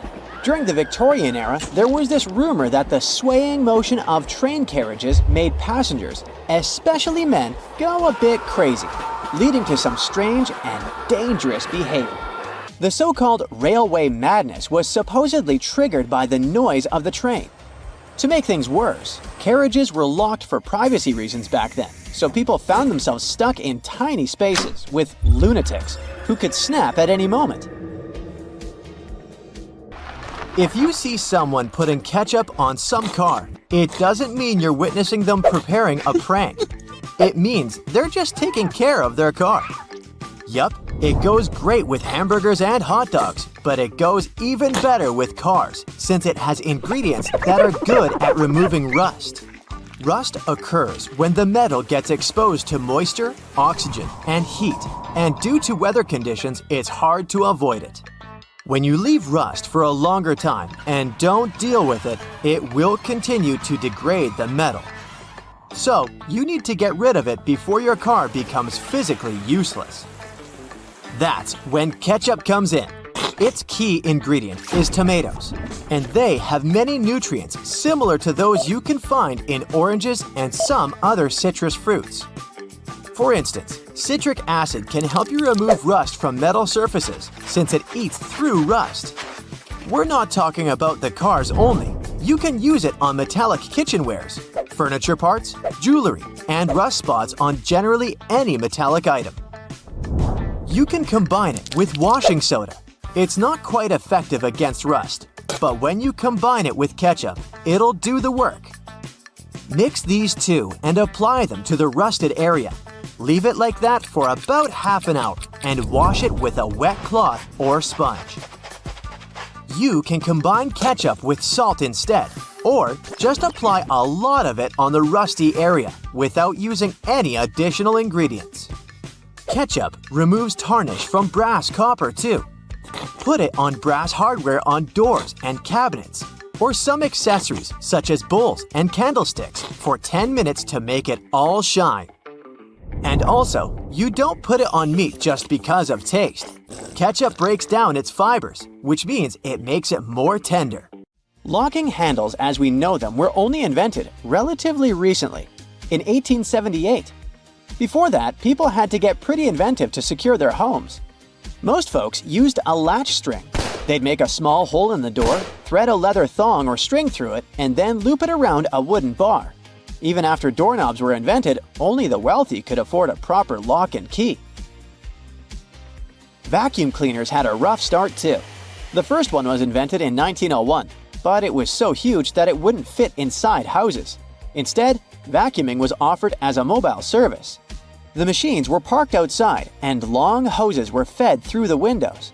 And to get to the client's house, these large cleaning machines were actually pulled by horses. Back in the day, animals even used to pull strollers. Yep, with kids inside. The stroller was first developed in 1733 for the daughters and sons of a British nobleman who might have been a bit too lazy to walk with them every day. So, the first model was basically a shell-shaped basket on wheels that could be pulled by a goat or a small pony. This small chariot was cute, but probably not the safest way to get around. Refrigerators also used to be a bit scary. From the late 1800s until 1929, they used toxic gases like ammonia, methyl chloride, and sulfur dioxide to cool things down. People were so concerned about gas leaks that they began leaving their refrigerators in the backyard instead of keeping them in the kitchen. This danger even inspired Albert Einstein to create a new model. In 1926, Einstein and his former student Leo Szilard invented a refrigerator with no moving parts, using safer, environmentally friendly gases to reduce the risk of toxic leaks. But it had one problem. Einstein's refrigerator was less efficient than existing appliances, so it wasn't commercially appealing. If you ever find yourself casually wandering in the forests of Estonia, don't freak out if you see some giant megaphones. These wooden acoustic giants were set 3 hours away from the country's capital by interior architecture students. That's way cooler than the hamster roller coaster I once built for a science fair, I have to admit. More than half of Estonia is covered by woods, and they're pretty proud of this natural wealth. So it's not the first art project of this kind, and there was a winding, elevated pathway and a faceted woodland cabin. The idea of the megaphones is to crank up the natural sounds of a forest and also to serve as a rest spot for hikers. These wooden beauties are large enough to host several people. And hey, if you walk this far into the woodland, you'll be thankful for this. The students were given a task to invent some concepts of a forest library. They built the megaphones off-site and brought them to their permanent spots. They're set in such a way that sounds from 3 directions meet in the center and create a cool, natural surround sound effect. Thankfully, kitchen supplies, including our beloved grills, have come a long way. Back in the 1950s, a metalworker named George Stephen had a brilliant idea while trying to create the perfect steak. Frustrated with flare-ups and uneven cooking, he decided to cut an old ocean buoy in half. This allowed him to control the airflow better. And that's how the Weber Kettle Grill was born, changing backyard barbecues forever. Have you ever used a public bathroom in the summer in your shorts and sandals and got splashed? It happens to the best of us, so no worries. If only there was some solution to this problem. Perhaps a urinal with a small hole so no liquid goes where it shouldn't. Looks pretty yucky and painful to me. An assistant professor at the University of Waterloo, Zhao Pen, and his colleagues came up with a way better solution for this sensitive issue. Their designs were inspired by physics and dogs. When a stream of liquid moves on a solid surface at a shallow angle, the splash is reduced, and the smaller the angle, the fewer splashes you'll see. You can even minimize them to a zero. And when dogs do their business, they lift their hind legs and do it on the vertical surface of a tree or a wall. I don't know if they actually care about it, but this does reduce the splash. Good job, Pluto. Talking about that, here's a fun challenge for your next family gathering. Ask everyone to fold a piece of paper in half, then in half again, and keep going for a total of 7 folds. Spoiler alert, they probably won't succeed. That's because each fold makes the paper thicker and thicker. In fact, if you had a huge sheet of paper and folded it in half 50 times, it would end up being about 62 million miles thick, which is about 2/3 of the way from Earth to the Sun. So yeah, it's impossible. The current record is held by a high school student named Brittany Gallivan, who managed to fold a single piece of paper in half 12 times, and it was a tissue paper. The USB symbol, looking like a trident, has always sparked multiple speculations about its origin. One popular idea is that it represents Neptune's trident and symbolizes power and adaptability. But there's also a little bit less exciting theory. A man who claimed to have designed the symbol in the 1980s stated that it was supposed to represent connectivity.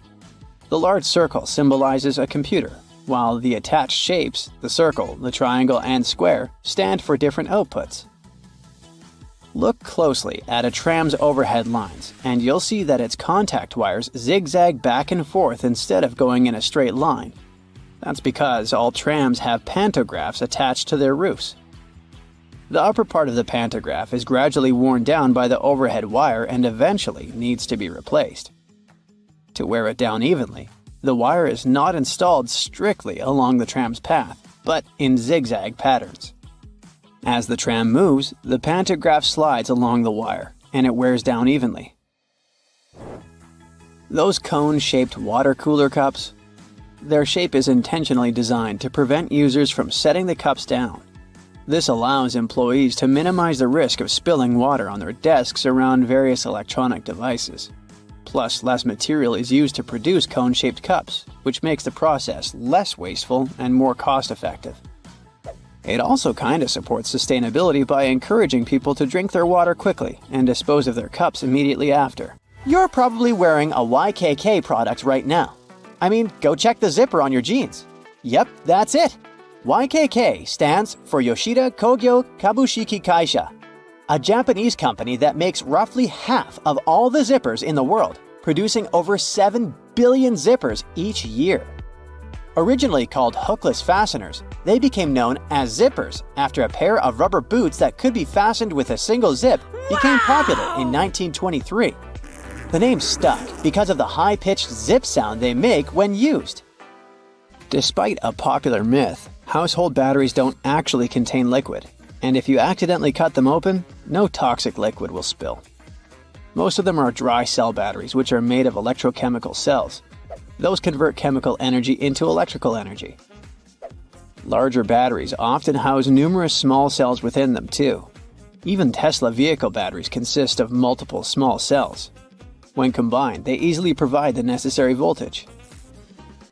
Did you know that nail polish used to be a status symbol?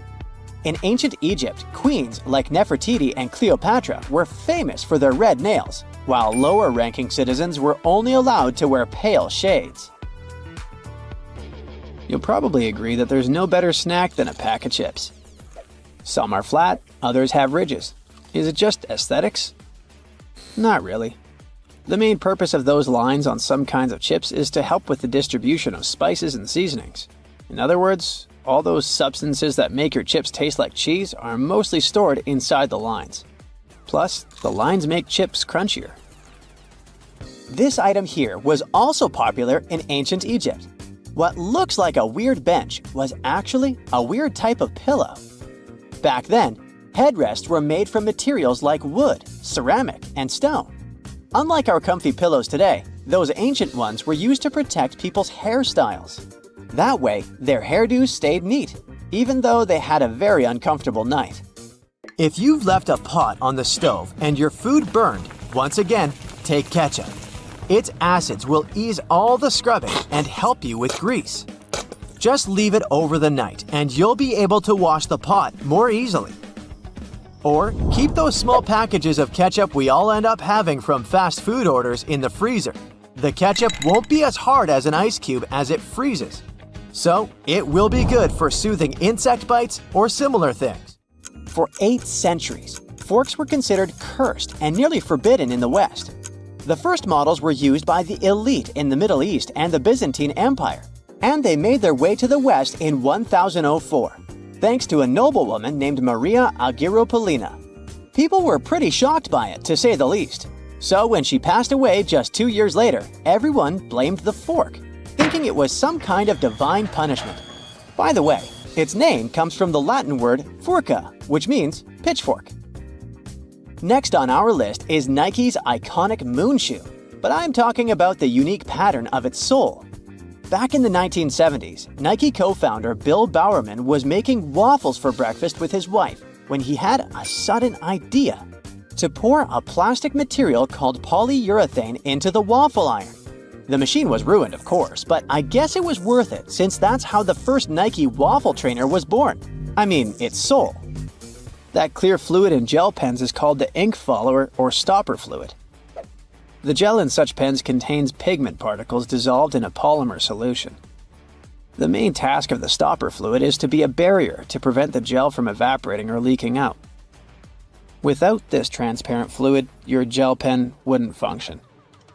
The fluid always stays in one position and doesn't get dissolved with the gel. Neither does it move backwards or flow out of the pen. Let's move on to another favorite snack, popcorn. These days, cinema and popcorn go hand in hand, but it wasn't always this way. In the 1920s and 1930s, movie theater owners were hesitant to allow snacks in their theaters. They were worried about the mess and the crunching noises interfering with movies. Plus, popcorn used to cost only 5 to 10 cents, so they didn't see any financial benefit. But savvy street vendors saw a big chance. So, they got their own popcorn machines and started selling them outside theaters. That's why popcorn probably became the original clandestine movie snack, and theater staff would even have to check if people were hiding bags of it in their coats. Have you ever helped your friends move into a new apartment in a building without an elevator? Then you're gonna love this one. Houses in Amsterdam have hooks on top. This is a medieval invention for pulling stuff up the houses. The simple tech consisting of a wheel and a rope still functions now, centuries later. Why not just use the stairs? Well, if you get inside one of those narrow Amsterdam buildings, you'll see there's hardly enough room to comfortably ascend, and you can forget about even trying to pull a table on top.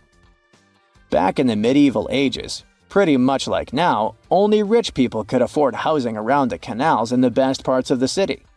Those people were mostly traders and used the canals for their business. They stored goods in the same houses they lived in, and with regular floods, they had to find a way to keep the goods dry. And that's why they needed to invent something to lift furniture, goods, boxes, instruments, and food on the upper floors and pull it in through fully open, wide windows. The lifting tech is one of the reasons the houses in Amsterdam are leaning forward. This position helped keep both the lifted stuff and the walls and windows safe during transportation. They didn't have to touch each other. The gables also assisted in the process and had to be made firm to withstand all the heavy weight. And in case you're wondering what gables are, they're sections of wall between the edges of a dual-pitched roof, typical for Amsterdam. Sticking with old-school fun, it's time to talk about cards. So, have you ever wondered how many times you need to riffle a deck to shuffle it completely? The answer is 7 times, according to math.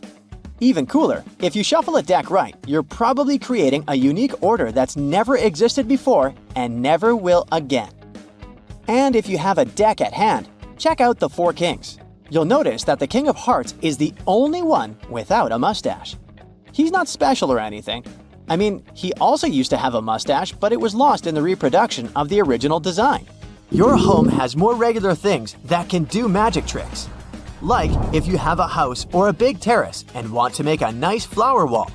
Try old mattress springs. Just hang them on the wall and let your imagination run wild with flowers. An old flower sifter can still come in handy. For example, as a planter. Even if you don't have one, you might find it at a garage sale or a thrift store. Wallpaper is making its big comeback when it comes to home design. Maybe you can try something different and use some old books with torn pages. You just need to learn the basics of hanging wallpaper, and voila! You get a new cool place for your old books. There's a solution for the remains of an old book. Don't worry, you can have blocks where you'll keep your kitchen knives. It's pretty original, don't you think? Solitaire was probably everyone's go-to game to pass the time back in the 1990s, but its original purpose was far from it. When developers created this game, their idea was to teach people how to use a computer without them even realizing it. For example, dragging and dropping cards into one place helped people learn how to move files into folders. The same goes for Minesweeper, which was designed to help people get used to using a mouse and clicking. Cleaning blinds can be frustrating, but the next time you do it, try doing it with a sock over your hand. Hands are kind of perfectly shaped for getting all those nooks and crannies on the blinds, and the sock will do the rest. Here's something you wouldn't expect. Ice cubes can help you remove gum from carpet, clothing, and hair. Just put your clothes in the sink and add ice cubes. Leave it like that for a while. Ice will freeze the gum, so you can chip it away more easily. If the gum got stuck on the carpet, leave ice cubes right in the critical spot and remove the gum with a butter knife. It's a little bit harder to remove it from hair though, but still possible. Just wrap the ice and parts of your hair with the gum in a washcloth until the gum gets frozen.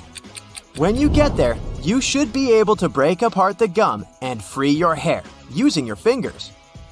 Or next time you have to deal with a splinter, just take one ice cube to numb that area before you even start doing anything. You might have noticed that movie theater seats are almost always red.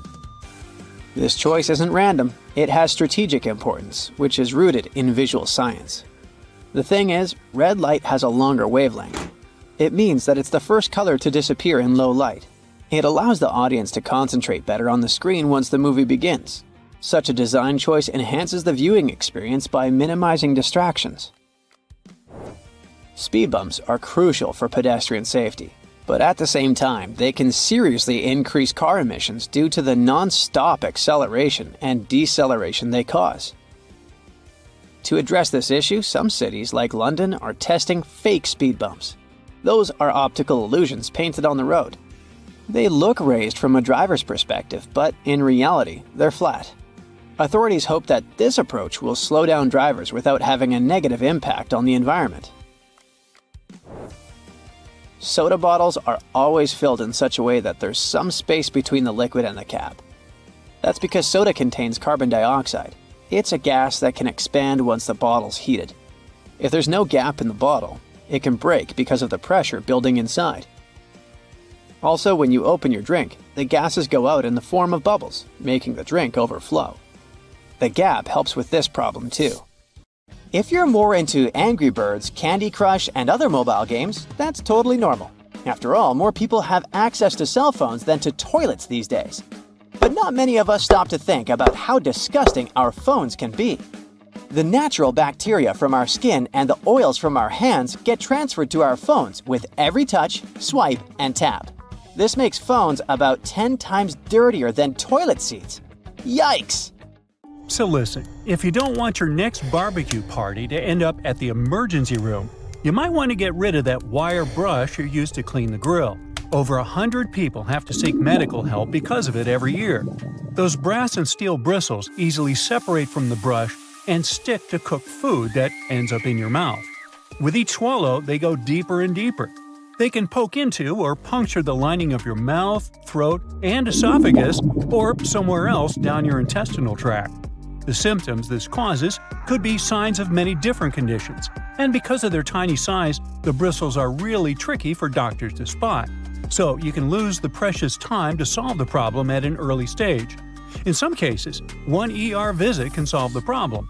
But if the bristle moves into deeper tissues, say into your neck, chest, or abdomen, well, it could start an infection, and you'd need some complex surgery to save your life. That was the case for a 63-year-old lady in Michigan. She was eating a hot dog grilled by her husband, and she felt something was wrong from the first bite. She could barely swallow the food because of an unusually painful sore throat and had to see the doctors for help. They sent her home after an inspection, but the symptoms only got worse and worse. A CT scan several months later showed the problem was some tiny metallic object that looked like a piece of hair at the back of her throat. The doctors were able to remove it during surgery. So, to play it safe, take good care of your wire grill brush and inspect it before putting food on it. If you see any loose or dangling wire bristles, get rid of them. If this sounds like too much work, just toss that brush altogether. There are some safe alternatives to it, like wooden panels, pumice stone, nylon bristle brush, or liquid grill cleaner. You can also roll a piece of aluminum foil into a ball and use grill tongs to hold it while you're scrubbing your dirty grill grates. Cooking pros say an onion cut in half can also do the job. The caterpillar that arrived at your barbecue party as an uninvited guest might seem cute and harmless, but not all of them are safe to pick up and play with. There are several types of venomous caterpillars in the US alone that can give you a hard time. Any brightly colored caterpillar that has a spine, bristles, or looks fuzzy could be venomous, and you're better off not touching it. Many caterpillars are equipped with hairs or spines, which are connected to poisonous glands. They often hide on the underside of the leaf, so you could easily miss it. So, when you're doing some work in the garden, it's a good idea to wear gloves and clothes with long sleeves. Your skin will thank you for it. If you get stung by accident, use any sticky tape to remove the hair or spines, and then just wash the affected spot with soap and water. If you plan to go swimming or boating to cool down after the party, remember that algal blooms aren't just a freaky splash of color in the water, but a real problem. They're toxic and can cause a lot of trouble for you and your pets. The symptoms will be less than pleasant, and will involve you spending a great deal of time in the bathroom. Algae bloom means there are plenty of bacteria in the water, so don't swim in it and don't drink the water, no matter how thirsty you are after all the swimming. And if you happen to get some ingested water on your skin, take a long shower with clean water immediately. The media should report cases of dangerous algae blooms in your area, so make sure to check it before you hit the nearest lake. Wild parsnip might not appear in your summer nightmares, but this yellow-flowered plant can do some really mean things to your body. It contains a substance called solerin, and when you accidentally touch it and then enjoy a walk in the sun, the effect it will leave on your skin will be as nasty as the name Sorolin. And you could have dark red or brownish discoloration on your skin for months after your unwanted rendezvous with the plant. It's mostly active and mischievous between May and July, so watch out. Alright, a garden hose must be completely safe as, unlike the grill brush, it doesn't have any small metallic parts, right? Well, when you leave it hanging out in direct sunlight, the water inside can heat up to 120 degrees Fahrenheit. If you spray someone with water this hot, their skin won't love it. It's especially dangerous for youngsters and pets. So, if you see someone blissfully unaware, grab the hose, take it from them by force if needed, and let the water run for a few moments before you let anyone play with the hose. It's for their own good. The intense sun can also heat up all the bad chemicals the hose itself contains, like lead and phthalates. So, check what yours is made of and replace it with a safer version that's labeled lead-free or drinking water safe if you plan to use the water for drinking or playing. And if you already have a safe version, but suddenly smell a terrible odor, it could be the algae and bacteria that just love stagnant water. If it comes into contact with your skin, or you swallow it by accident, you could have some serious health problems. The best you can do is replace the hose. And yes, make sure you keep it in a cool, shaded area and drain it well after every use. Now, you're never too old to love the trampolines, but the trampoline might not love you back and give you a spinal injury or broken bones. Almost 100,000 injuries like this with young users happen every year because they're so easy to fall from or land in the worst possible way during a somersault or a flip.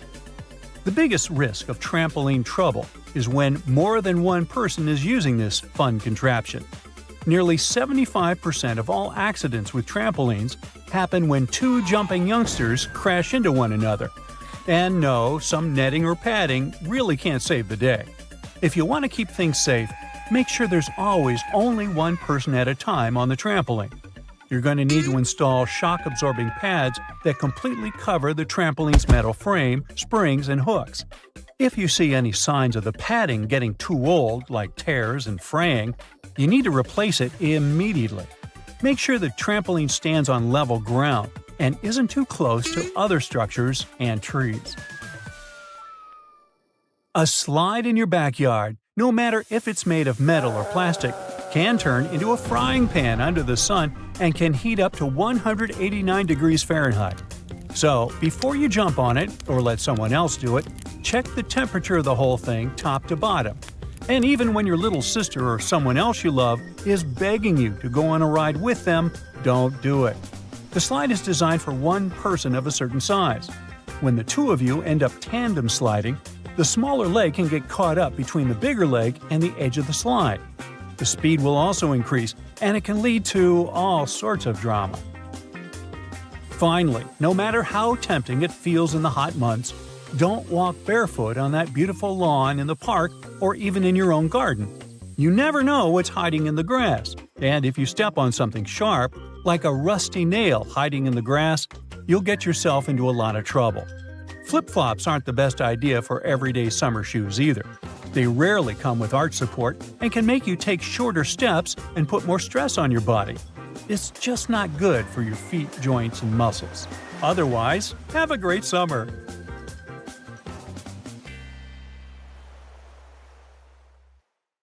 A doctor is about to perform a surgery. He positions the lamp over the patient and… wait, what? His hand doesn't cast a shadow. And it shouldn't, because even one little dark spot could ruin a life-saving operation. This magic happens thanks to a large number of light bulbs. Each LED shines on the patient from a different angle, creating overlapping patterns. A sensor detects any obstacles and compensates for shadows by dimming some LEDs and increasing the output of the others. Harry Potter's invisibility cloak is now a reality. Well, sort of. Meet metamaterial, a futuristic fishnet that can make things invisible by manipulating electromagnetic waves. What happens is that when light hits an object, it either gets absorbed or bounces back. Either way, it makes the object visible. But with metamaterial, instead of absorbing or reflecting light, it bends it around objects, making them invisible to the unaided eye. The bad news is that, for now, it only works with specific wavelengths of light, like radio waves. So this invisibility cloak doesn't work with visible light, the things we can actually see, just yet. In Sweden, two women managed to create an invisible bike helmet. Well, okay, maybe not that invisible since you have to wear this thing around your neck for it to work. This neck piece has a sensor with a special algorithm that can distinguish between regular biking and a crash. So, if a cyclist is wearing this and gets into an accident, the sensor automatically activates and inflates the neck piece with cold helium gas, instantly deploying the helmet that looks like a head airbag. And if you're worried about the helmet tearing after hitting the ground, don't be. It's made of super strong nylon fabric designed to handle pretty much any strong impact. Well, it seems we're not quite masters of invisibility yet, but transparency is a different story. Back in the 90s, a botanist in Germany managed to create a see-through wood. This invention was almost forgotten for decades, but recently, a group of researchers upgraded the material to make it tougher than glass. Regular wood is like a bundle of tiny straws held together by a natural glue called lignin, which gives it strength and color. To make wood transparent, scientists remove or bleach lignin, leaving a white, skeleton-like structure. Then, they fill these cells with a clear substance like epoxy resin, making the wood see-through. But don't worry, you won't be walking into forests full of invisible trees anytime soon. The idea is to use this technology to create things that need to be tough, like windows and smartphone screens. Seeing things that aren't really there, like holograms, is seriously bizarre. This technology is basically like watching 3D images of real objects, but without the need to put on those old-school 3D glasses. To create a hologram of a flower, for example, you start by pointing a laser at a special mirror. This process will split the laser beam into two parts. One part bounces off another mirror, illuminates the flower, and then hits a photographic plate. The other part of the beam bounces off a different mirror and goes straight onto the same photographic plate. When these two beams come together, they make a 3D picture of the flower. So basically, a hologram is an optical illusion of epic proportion. Levitation is probably the greatest magic trick of all time. While magicians typically use optical illusions to make things appear to rise and hover in the air, science can actually achieve it in the real world. A process known as quantum levitation allows materials known as superconductors to float above magnets. You see, these materials naturally repel magnetic fields, but some allow a few magnetic lines to pass through. This creates tiny vortices where magnetic flux can pass, helping the superconductor remain suspended, kind of locked in the middle of the magnetic field, defying gravity. Last year, outfits that changed colors and patterns right before our eyes went viral. This incredible fashion trick was achieved using photochromic materials. When this type of fabric is exposed to sunlight, UV radiation causes electrons to transfer between different states, which alter their optical and electrical properties. In simple words, they change colors. Since natural sunlight intensity varies all the time, the colors of the outfits also shift constantly. Unfortunately, the effect only lasts for about 3 minutes. Sure, you might wear something that changes colors, but would you eat it? I'm not talking about a banana ripening from green to yellow. I'm talking about chameleon, an ice cream made in a lab that tastes like Tutti Frutti and has a superpower. It changes color in your mouth. This treat shifts from lavender blue to pink upon touching your tongue.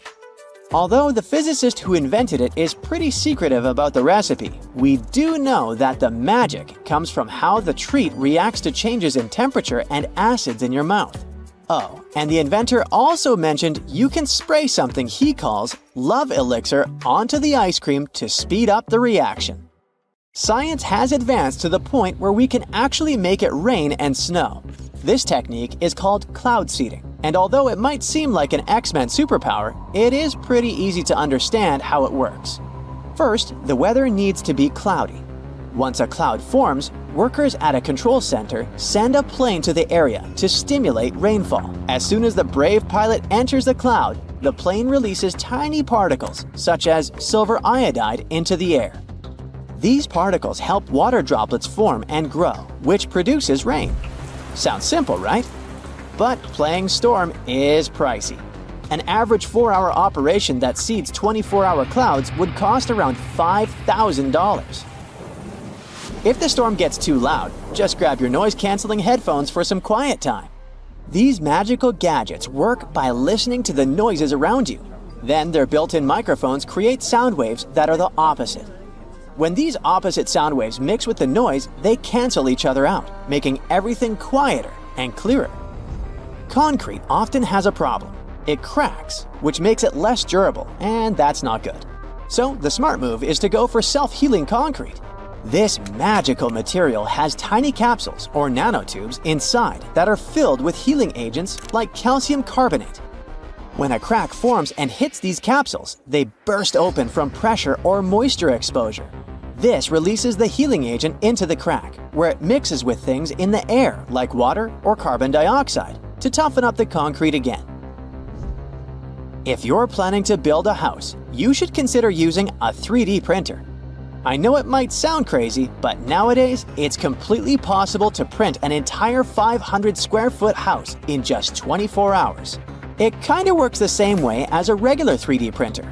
First, you design the house plans on a computer. Then you send it to print. That's when colossal robotic arms come into play, laying down layers and layers of a special concrete mixture that harden as they go. Magic sand may look like an innocent toy, but it defies logic. I mean, it is sand that remains dry even underwater. But here's how it works. The sand is coated with a hydrophobic compound, which causes the grains to stick together and form cylinders when submerged in water. So if you put the sand in an aquarium, for instance, this compound will create an air pocket around the sand, keeping it completely dry. Talking about toys, did you have a boomerang when you were young? It is pretty fascinating how it always comes back into your hand. The trick behind it lies in its L shape. A boomerang is designed with 2 or more wings positioned in a special way so that when it spins, it generates unbalanced aerodynamic forces that curve its path into an ellipse, allowing it to return to the spot from which it was thrown. Of course, this only works when it's thrown correctly, so maybe it's better to avoid using it altogether, especially inside your house. Some men wear shoes with hidden heel lifts to look taller. Such shoes can make a person up to 6 inches taller. They look like regular shoes, but inside they have this extra insert. Sometimes such an insert is glued down. Sometimes it's removable, and you can choose the height you need yourself. When the Titanic hit the iceberg and sank sometime later, the Atlantic Ocean was around 28 degrees Fahrenheit, which means the water was below its freezing point. No wonder so many passengers didn't make it. Some birds have a row of bristles protruding from the edges of their eyelids. Those bristles can probably be called eyelashes, but while human eyelashes are modified hairs meant to protect the eye, bird eyelashes are modified feathers. Identical twins don't actually have the same fingerprints, so you can't blame your misdeeds on your sibling after all.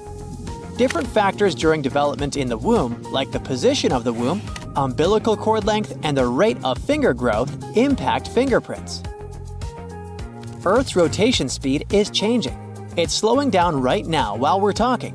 It means that, on average, the length of the day gets 1.8 seconds longer every century. 600 million years ago, a day lasted a mere 21 hours. Most world maps are wrong. On the majority of maps, they still use the Mercator projection, which was the first developed in 1569. But this method is very inaccurate and makes Alaska look as large as Brazil, while in reality, it's 5 times smaller. As for Greenland, it looks 14 times larger than it actually is. For a map to be precise, it would need to be life-sized and round, not flat. Ants don't have lungs. They breathe through tiny openings known as spiracles. An ant may have 9 or 10 of those on each side of the body, depending on the species. The average color of the universe is poetically called cosmic latte. In a 2002 study, scientists discovered that the light coming from other galaxies averaged into a beige color that was very close to white, just like the drink beloved by many. There is such a thing as minus decibels. The quietest place on Earth is Microsoft's anechoic chamber in Redmond, USA. The level of sound there is minus 20.6 decibels. Such chambers are built out of heavy concrete and bricks and are placed on springs to stop vibrations from entering the chamber through the floor. Bananas are radioactive. Wait, where did you go? It's not that bad. Bananas are rich in potassium, so each banana is slightly radioactive due to the natural isotope potassium-40. On the other hand, your body contains around 16 milligrams of potassium-40, so you're actually about 280 times more radioactive than that poor banana. And in any case, your body gets rid of that excess potassium 40 from a banana within several hours. There's simply no such thing as a straight line. You just need to zoom in close enough and you're bound to spot some irregularities. Even a laser light beam is a bit curved. In emergencies, fish form orderly lines. For example, when evacuating through narrow spaces in dangerous situations, school of neon tetrafish queue so that they don't crash into one another or clog up the line. Scientists think that this behavior means that fish can respect social rules even in emergency situations, unlike us humans. Hippos can't swim. These animals have large bones. These bones are so big and dense that it makes hippos barely buoyant at all. So these animals don't swim. Instead, they perform something like a slow-motion gallop on the riverbed. Hippos can also sleep underwater thanks to a reflex that allows them to rise to the surface, take a breath, and sink back down to the bottom without waking up. Lego bricks can withstand compression better than concrete. A regular plastic Lego brick can support the weight of 375,000 other bricks before it breaks. Theoretically, it could allow you to build a tower more than 2 miles in height. But if we decide to scale this up to house-sized bricks, the price would be exorbitant. If you ever go to space, you can take your yo-yo with you. In 2012, NASA astronaut Don Petit took a yo-yo on board the International Space Station and used it to show some tricks. You see, a yo-yo mostly relies on the laws of conservation of angular momentum to perform tricks. And if you keep the string taut, these laws apply in microgravity too.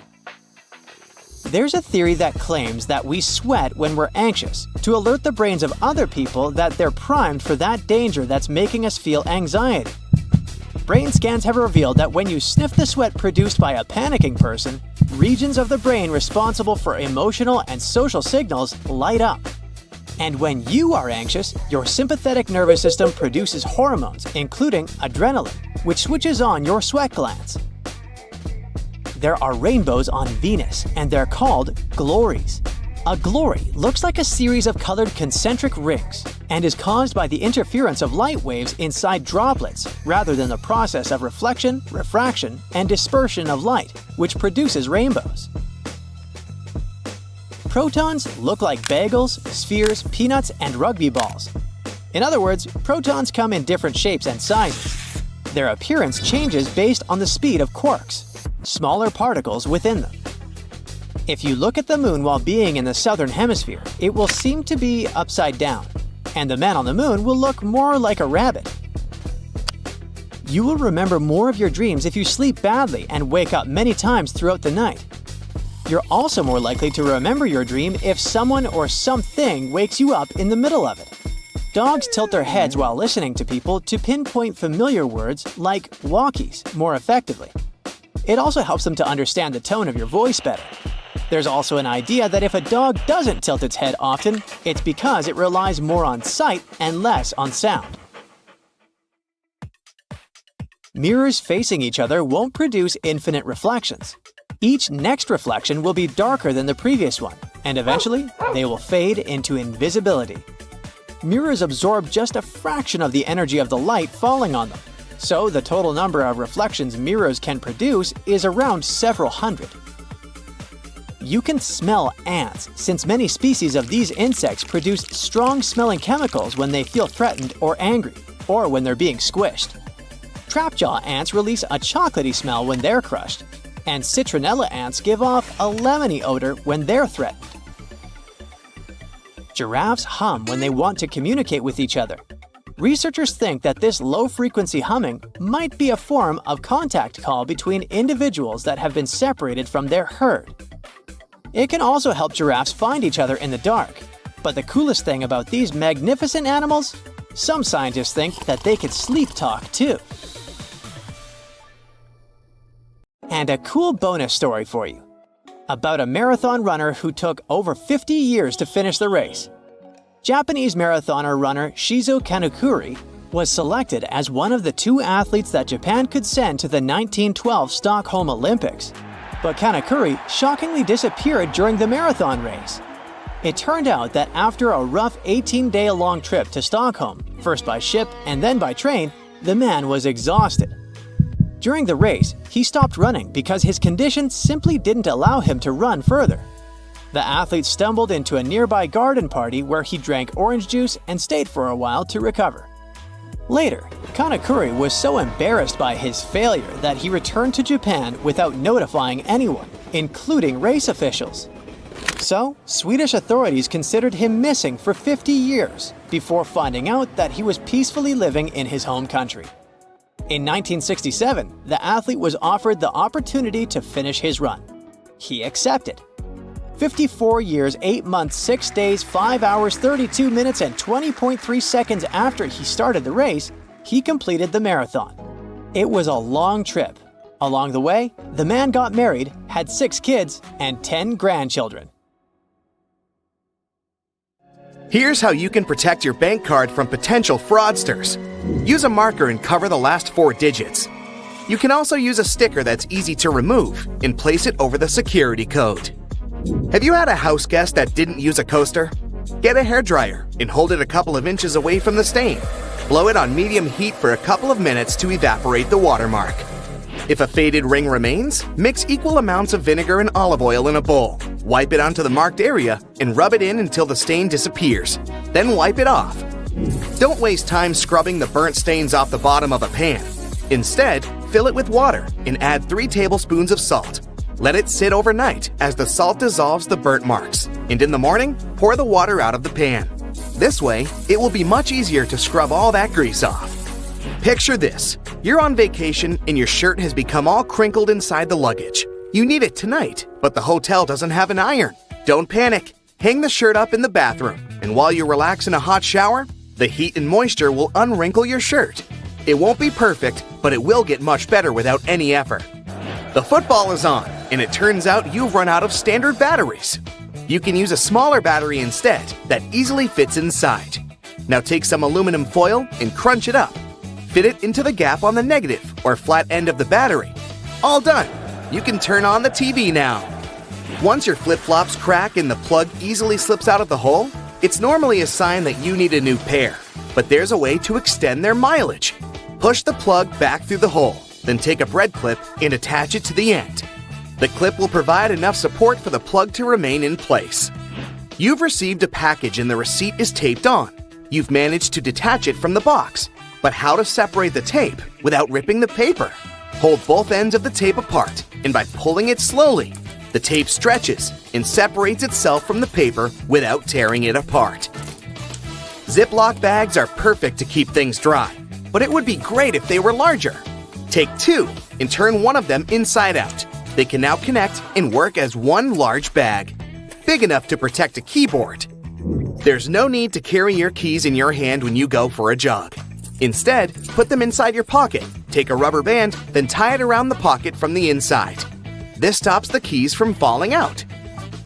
You've broken your key in the door. It's stuck. Great. Arranging for a locksmith could cost up to $100, but for a cheaper and quicker option, try using a hot glue stick. Heat the end with a lighter, and once it's warm enough to melt, push the glue into the keyhole. The melted glue will enter the available space, covering part of the key. Once it cools, it compresses and gains a strong hold of the key's end. Now, just pull it out. If you need to siphon liquid through a hose and want to avoid using your mouth, put one end in the liquid and hold the other upwards with your thumb closing the top. Now shake up and down. This jiggle motion pushes liquid upwards, a little each time. And once it reaches the top, lower the exit point and let gravity do the rest. You've left your keys locked inside the car. It's an older model with a roll-down window. You could get the coat hanger and begin the long process of finding the lock. Or use duct tape. Make about 20 2-foot-long strands. Stick them onto the window, allowing enough room for the tape to grab onto at the bottom. Then with a friend, take the ends of the tape, holding them together, and pull downwards. The force will allow the window to lower enough that you can unlock the door.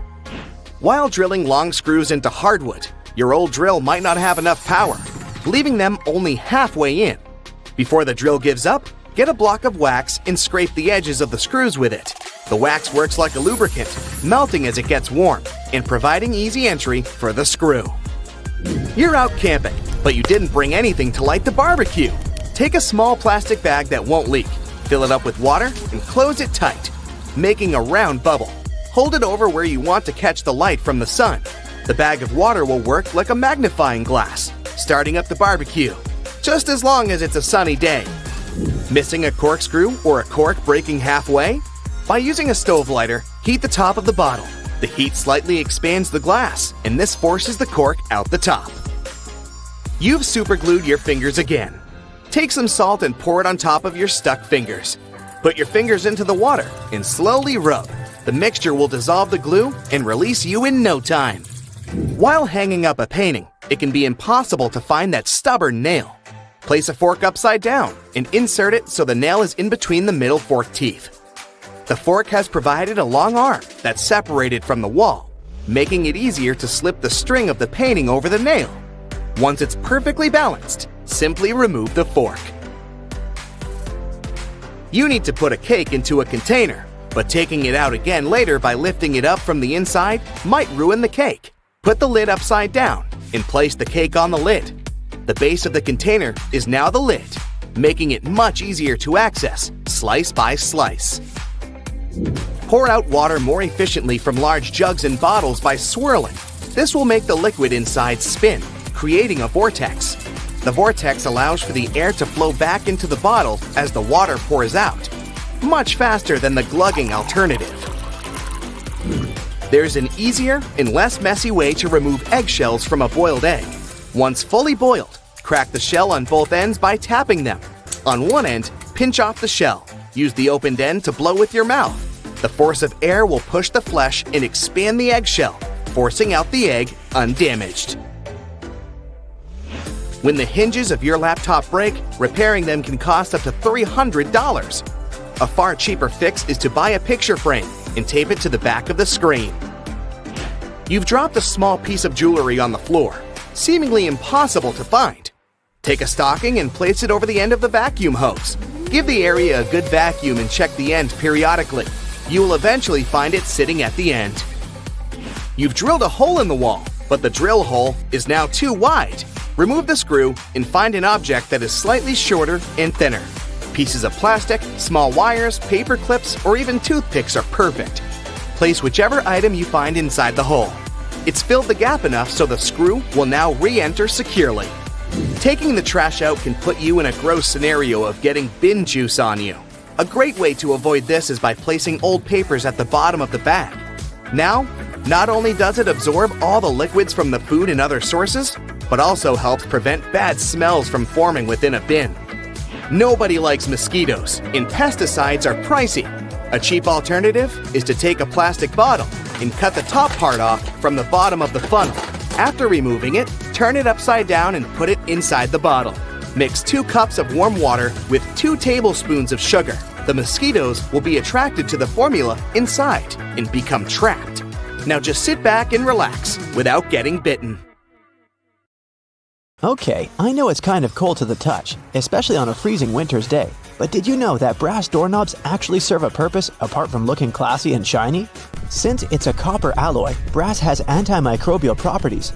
That means it can help get rid of harmful germs and bacteria, sometimes in up to 2 hours.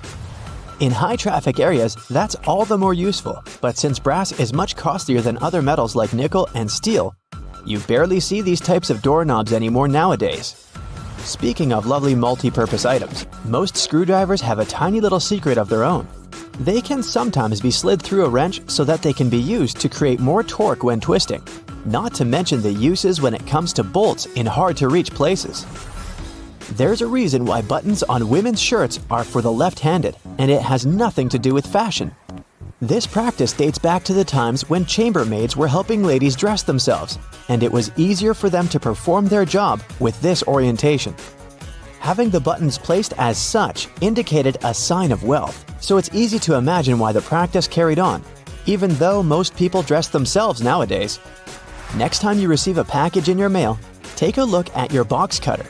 If it features some diagonal lines on the blade, you're in for a little design perk. Turns out that these are blades that snap off. Continuously cutting cardboard can dull the sharp edge of the blade.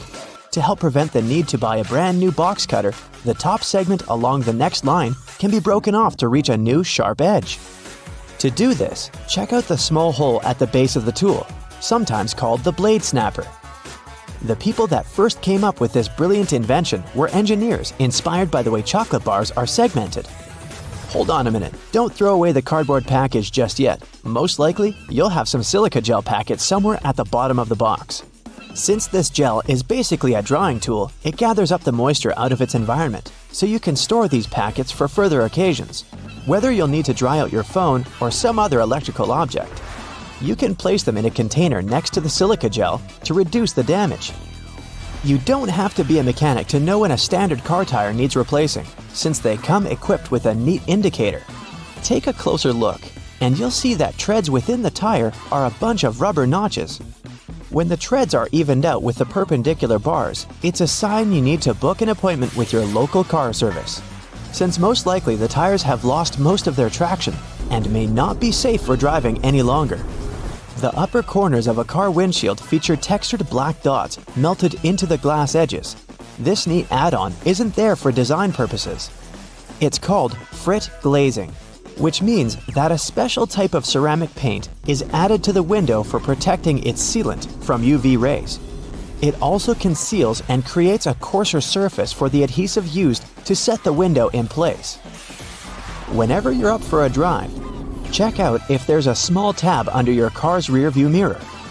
Bet you didn't know it's there to help switch the mirror from daytime to nighttime views. It uses a prismatic glass technology to blur the reflection and reduce the glare of headlights behind you in traffic. People came up with these manually tilted mirrors in the 1930s, but they became standard somewhere in the 1970s. While you're in the car, check out the headrests, as you most likely don't know that they carry a little disguised purpose.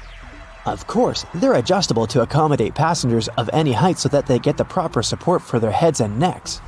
The hidden feature is that they are detachable and come with two very solid metal bars. Should you ever find yourself stuck in a car and need to make a fast getaway, these bars come in handy to crack out the car windows. So you're out for a drive and you're suddenly out of gas. What I'm about to describe sounds more like a meme than an actual situation bound to happen. But what if you're in such a hurry that you accidentally drive off with the gas nozzle still in the tank? Well, the nozzles have been designed to prevent any hazards from happening, rest assured. They feature a breakaway device that will allow the hose to separate when taken out with enough force. Initially designed in the early 20th century to be worn exclusively by basketball players, sneakers soon became one of those fashion fundamentals similar to jeans and leather jackets. If you take a closer look at them, you'll see they have two extra holes on the side, similar to the shoelace holes. They're manufactured as such not only to provide extra ventilation, but to allow people to get extra creative with their laces when wearing the shoes. Admit it, you've always thought that chopsticks are merged at the end for the sole purpose of keeping them together until you're ready to dig into your meal. That may or may not be the whole truth. Under a more detailed inspection, the wooden tools feature a square-shaped end. Chopsticks manufactured like this date back to an old Japanese traditional design, which can help with breaking the ends easily. The separated end can then be used as a resting block for the chopsticks to keep it more sanitized in hopes it can be used again, since they won't be touching the table or any other surface. Women's bikes have a special design which, surprisingly, has a historical and fashionable purpose. The lower frame is for the most part meant to make up for the generally shorter height of ladies, compared to that of the average gentleman. While that is the case for handlebars and saddles, the overall frame is lower for an additional purpose. Way back when women wore long skirts and dresses all day, every day they needed to make sure their outfits wouldn't get caught in the frame. That's how we came up with a lower framed bicycle, perfectly made for women and their needs at the time. The fact that toothpastes are multicolored is not just a nice perk to make dental hygiene more fun. There's a secret meaning related to each of the colors, which dates back to the 1970s. In those days, people grew more and more interested in their oral health care, and as such, they were looking for products which could do more than merely clean their teeth. One company was the pioneer in that regard, adding mouthwash to its toothpaste, meaning the blue strip. They later added on the red strip, meant to feature ingredients which helped with gum care. Speaking of toothpaste, check the cap next time you open a new tube. You may be in for a little surprise. There's a pointed cone shape inside the cap, so you can puncture the seal of the toothpaste without cutting yourself or ruining your manicure. Not to mention, it's more hygienic since you won't be able to transfer germs or other bacteria into the product itself. On the subject of bathroom countertop items, toothbrushes come with a neat add-on hidden in the bristle patterns. Apart from making the toothbrush look cooler, they also do come with a practical purpose. Most toothbrushes come with a pattern of blue bristles intertwined with white ones. The blue dye is meant to fade out, signaling the time when you need to replace your toothbrush. Dentists say that toothbrushes should be replaced every 3 to 4 months, but it does serve as a great reminder in case you forget. Still love playing with Lego? Don't judge. Hey, it's a great hobby for all ages. Notice there's a hole on top of the Lego heads? Behold, you're looking at a safety feature that the people at Lego designed to prevent choking hazards. The most dangerous issue should a person swallow any of these pieces is the blocking of the airways. Designing a hole inside the Lego head helps the air to flow freely through the piece until it can be removed safely. We're now used to all sorts of modern light bulbs, some tubular, some shaped like diamonds, and some even twisted altogether. Historically, light bulbs were round and the initial shape served a purpose in itself. It was mainly connected to the fact that glass bulbs were hand-blown, which gave them the round shape to begin with. The hidden practical reason was that the light bulb filament needed to be at the same distance from every surface of the glass sphere. The easiest way to achieve this was to make the glass in the shape of a globe. Seatbelt on the passenger seats has a fabric loop. When put under a great amount of pressure, the stitches on the loop rip apart, so the excess fabric can assist in cushioning the passengers. The extra few inches can make a great difference within a dire circumstance. However, there isn't one on the driver's side. As the driver is so close to the steering wheel, it's safer for them not to have one. Seatbelts were originally invented in the mid-19th century, though this technology wasn't brought into common practice until the 1960s. Pre-collision sensory technology has assisted with developing the safety of seatbelts and other features to the next level. Effectively predicting a car's collision, the technology directs the seatbelts to automatically tighten, aligning the airbags and ensuring the brakes will be preloaded to reduce shock. Every year, 6 million car accidents occur, which explains why all cars still must continue to develop safety features, not only to alleviate accidents, but to protect people more effectively within their cars. The materials that make up the body of cars only started getting replaced within the last 25 years, ranging from aluminum and magnesium alloys to carbon fiber composites. These lighter materials not only enable a more fuel-efficient journey, but they also ensure that when a car is in an accident, its build provides a crumple zone. As a car hits another object, the crumple zone absorbs energy from the collision. Although this would appear to cause more damage to the car, it helps prevent impact on the passengers. Front and rear bumpers are very underrated, and due to their long history of being used in cars, you can't imagine a time we didn't use them. They were invented in the late 1800s. The bumpers evolved over the years to the point we don't even realize we have them. But they're there, quietly waiting under the outer covers, consisting of compressible foam or plastic around a rigid reinforced bar. All the windows of your car are made of glass, but the windshield is made of a shatterproof version. It's laminated, so whatever might hit it, you can be sure there won't be any shards of glass falling into the front seats. Normal glass was used up until the 1950s. As vehicles became more prominent, they made modifications to ensure safety. Airbags seem like another common feature that has always been there. In fact, they were originally invented in 1968 and were ahead of their time. They slowly gained popularity, and through safety precautions for cars, they eventually became mandatory for all cars to have, only in 1998. They have since developed from just being an airbag within the steering wheel. Today, depending on the vehicle, they can be located throughout the car, ensuring all potential passengers will be protected. Crash sensors connected to an onboard computer detect when a collision occurs and trigger the bags, inflating within milliseconds and providing a cushioned safety within a blink of an eye. It can be difficult to predict the weather, and even more so to determine traction on the road.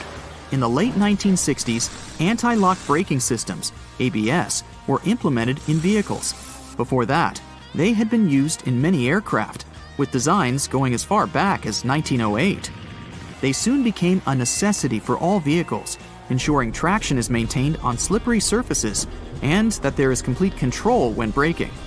Today, ABS has advanced so much that the latest variations ensure further detection when there are strong crosswinds. Cruise control, initially invented in 1948, has been in constant development over many decades. Today, adaptive cruise control ensures that when the car is cruising at a constant speed and detects a slower car ahead, it will then adjust the speed to match the car in front. Other advanced variants may also ensure the car will make a complete stop once identifying that the car in front has done the same. It's easy to forget to have your high beams on when driving on the long and lonesome road for many hours. Automatic high beams are quickly becoming more common. High-tech camera modules can easily determine what type of light is passing through and help ensure when the high beam will be necessary. Although versions of automatic high beams have been around since the 1950s, they counted on light-sensitive sensors and were very unreliable. The new varieties can identify the sources of light, whether it's from the sun, directly from a car's light, or even from the reflection on a sign, ensuring you won't cause issues with other drivers. It's a pain in the neck to have to ensure there isn't anyone creeping into that semi-visible corner, the blind spot, which causes around 400,000 accidents per year. Solar sensors within rear bumpers of vehicles and blind spot monitoring systems watch and identify adjacent lanes. They alert the driver that a vehicle may be in the lane beside them, whether by flashing lights on the dash or from beeping sounds.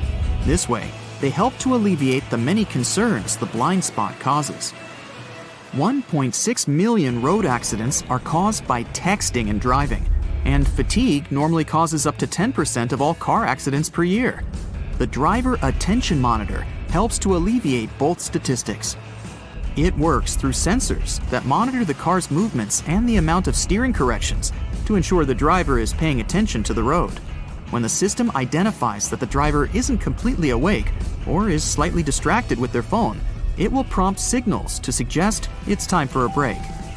Tires are among the most critical components for your car, with a close relationship with whatever path you take. Many safety features rely on the tires themselves for their own independent purposes. That's why it's super important to ensure the tires are always in top condition. Tire pressure monitoring systems check the air pressure of all 4 tires, ensuring you're aware when they need their pressure increased to avoid the risk of a blowout. The constant evolution in technologies continues to ensure you stay safe on longer stretches of the road. Lane departure warnings focus on the lines on the road, ensuring the car stays within. Whenever a car starts drifting over a line in the road without signaling to do so, the camera-based feature identifies and signals to the driver. The lane keeping assist feature follows the same method of identifying when the car is intruding the bordering lane. When it gets too close, it will readjust the steering and center the car within its appropriate lane. Other features in more advanced cars have autonomous driving capabilities. The autopilot systems have taken cruise control to the next level. Not only does it allow the vehicle to steer itself in the intended lane while maintaining a set speed, but it also changes lanes when required, making the ride more and more efficient. Some safety features are only just making a trend in car models worldwide. For example, night vision using thermographic cameras to look out for pedestrians and animals nearby. It goes within the infotainment screen, facing frontwards and identifying objects from their heat signatures.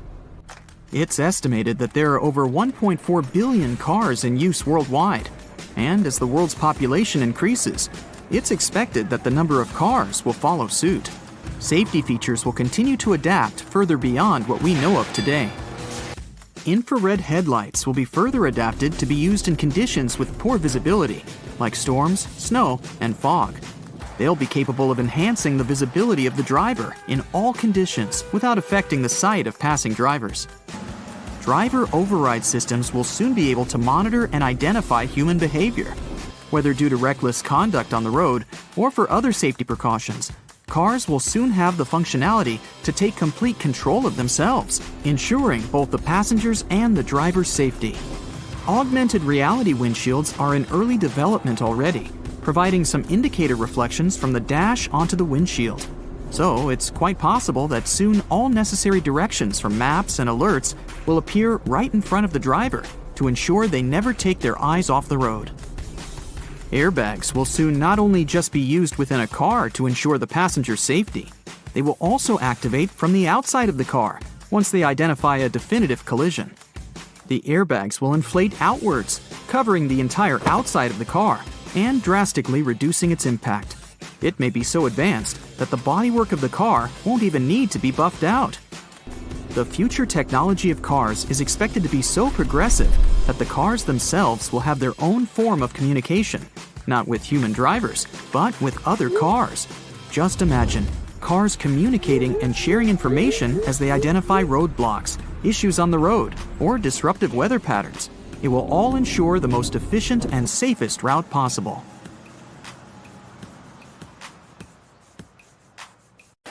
I have to say, it would be hard to visit the biggest waterfall in the world because, well, it's underwater. Deep down below, there are fissures and caverns on the ocean floor. They form when water oozes through the layers of salt that are beneath it. This water is filled with dissolved salt. This makes it denser than the water surrounding it, which is why it ends up settling into these fissures. Such type of dense water forms a massive waterfall near Denmark. It's a giant cascade that plummets 11,500 feet. That's over 3 times the height of well-known Angel Falls in Venezuela. So the colder water of this waterfall sinks after it collides with the surrounding water that's less dense. Now, the tallest mountain in the world is also underwater, at least partly. If you put it side by side with Mount Everest, the mountain we consider the tallest, Everest, would be like a bunny hill compared to Mauna Kea. This is a giant mountain, but also a volcano that's half above the water and half underwater. From top to bottom, it stretches at 33,500 feet, nearly an entire mile taller than Everest. Now, the Titanic had almost experienced a collision a couple of days before it struck an iceberg and sank. That was something a steward from the ship wrote in a letter to his wife. He mentioned that as the Titanic was leaving the dock in April 1912, it almost collided with the SS City of New York. They managed to avoid that trouble and sailed off to the journey that would later become one of the biggest mysteries and stories in modern history. So, like a fender bender in the harbor might have saved all those lives. Wow. Moving on.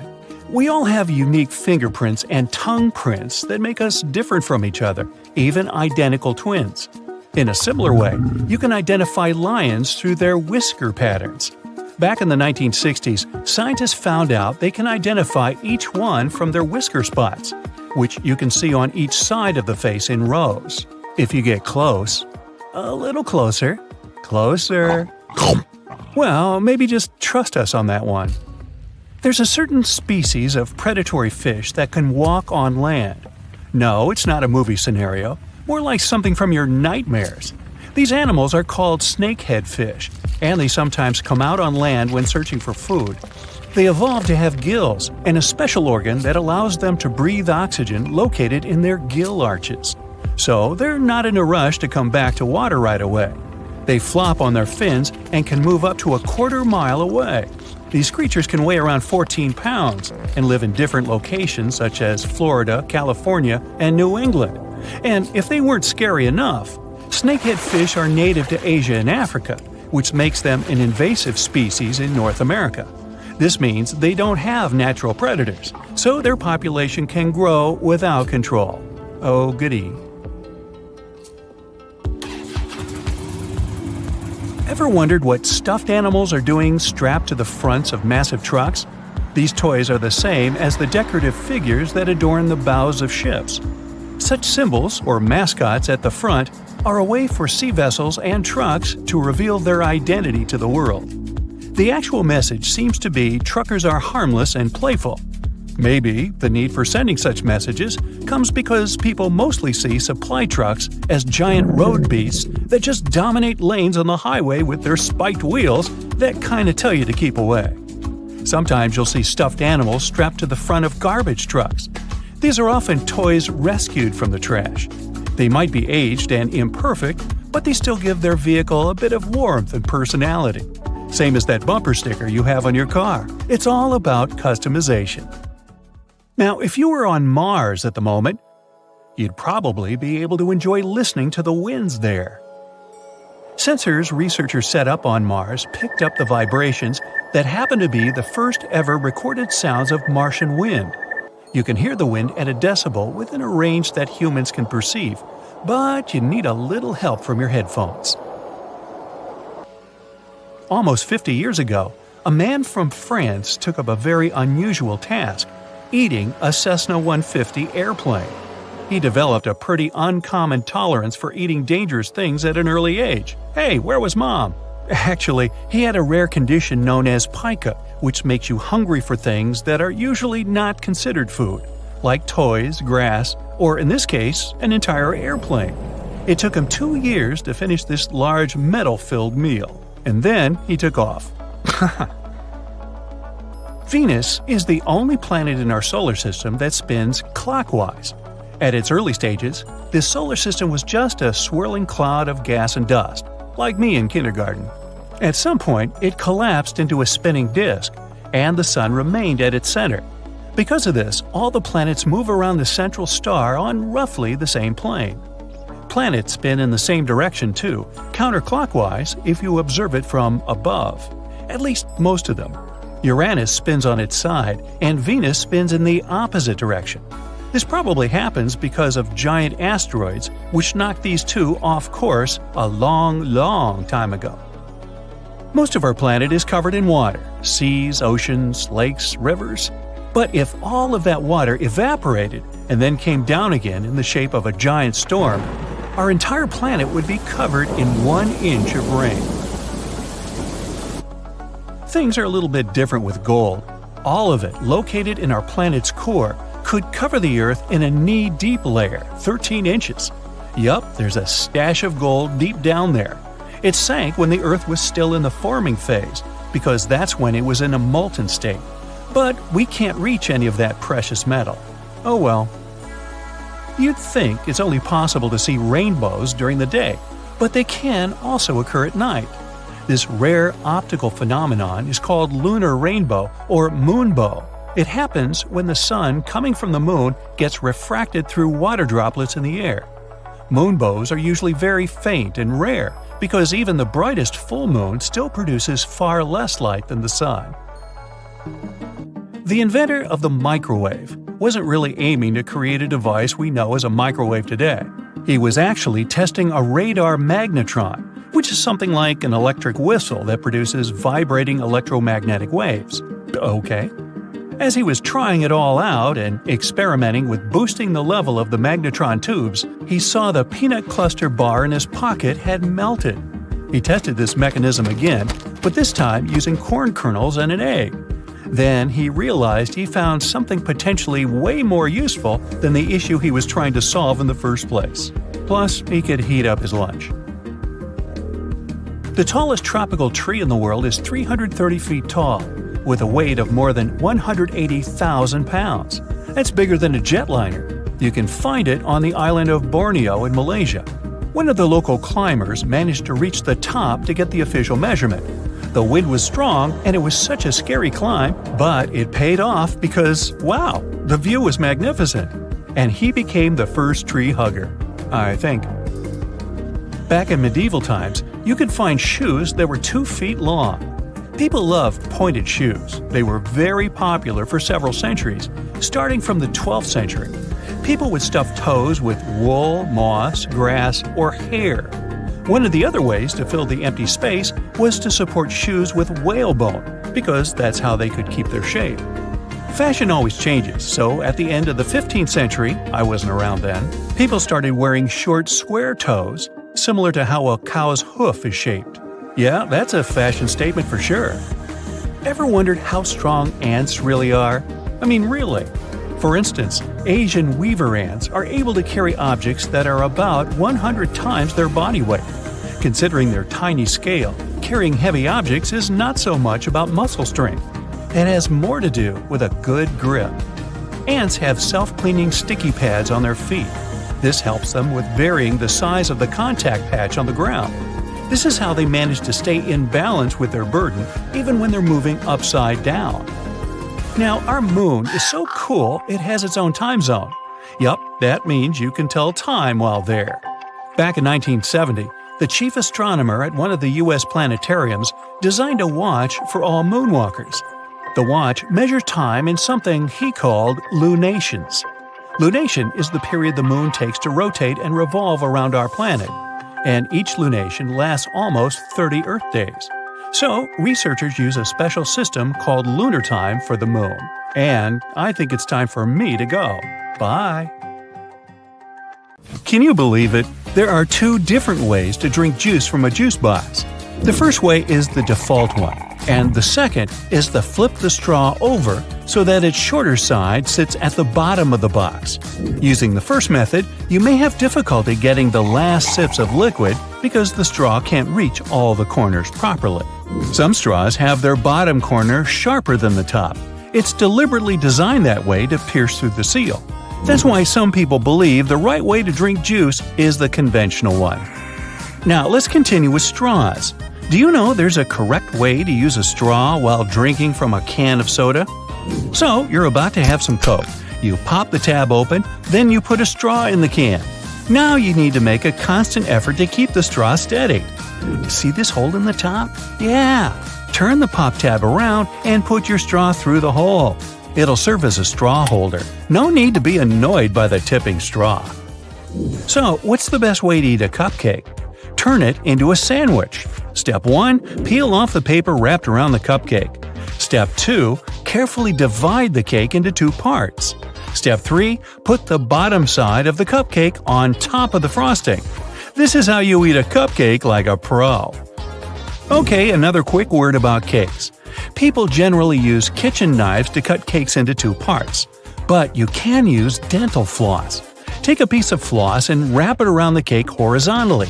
Hold the ends tight with both hands and pull them in opposite directions. There you go! Now you have an evenly cut cake. Smooth, huh? You can use floss to cut through a cake vertically, too.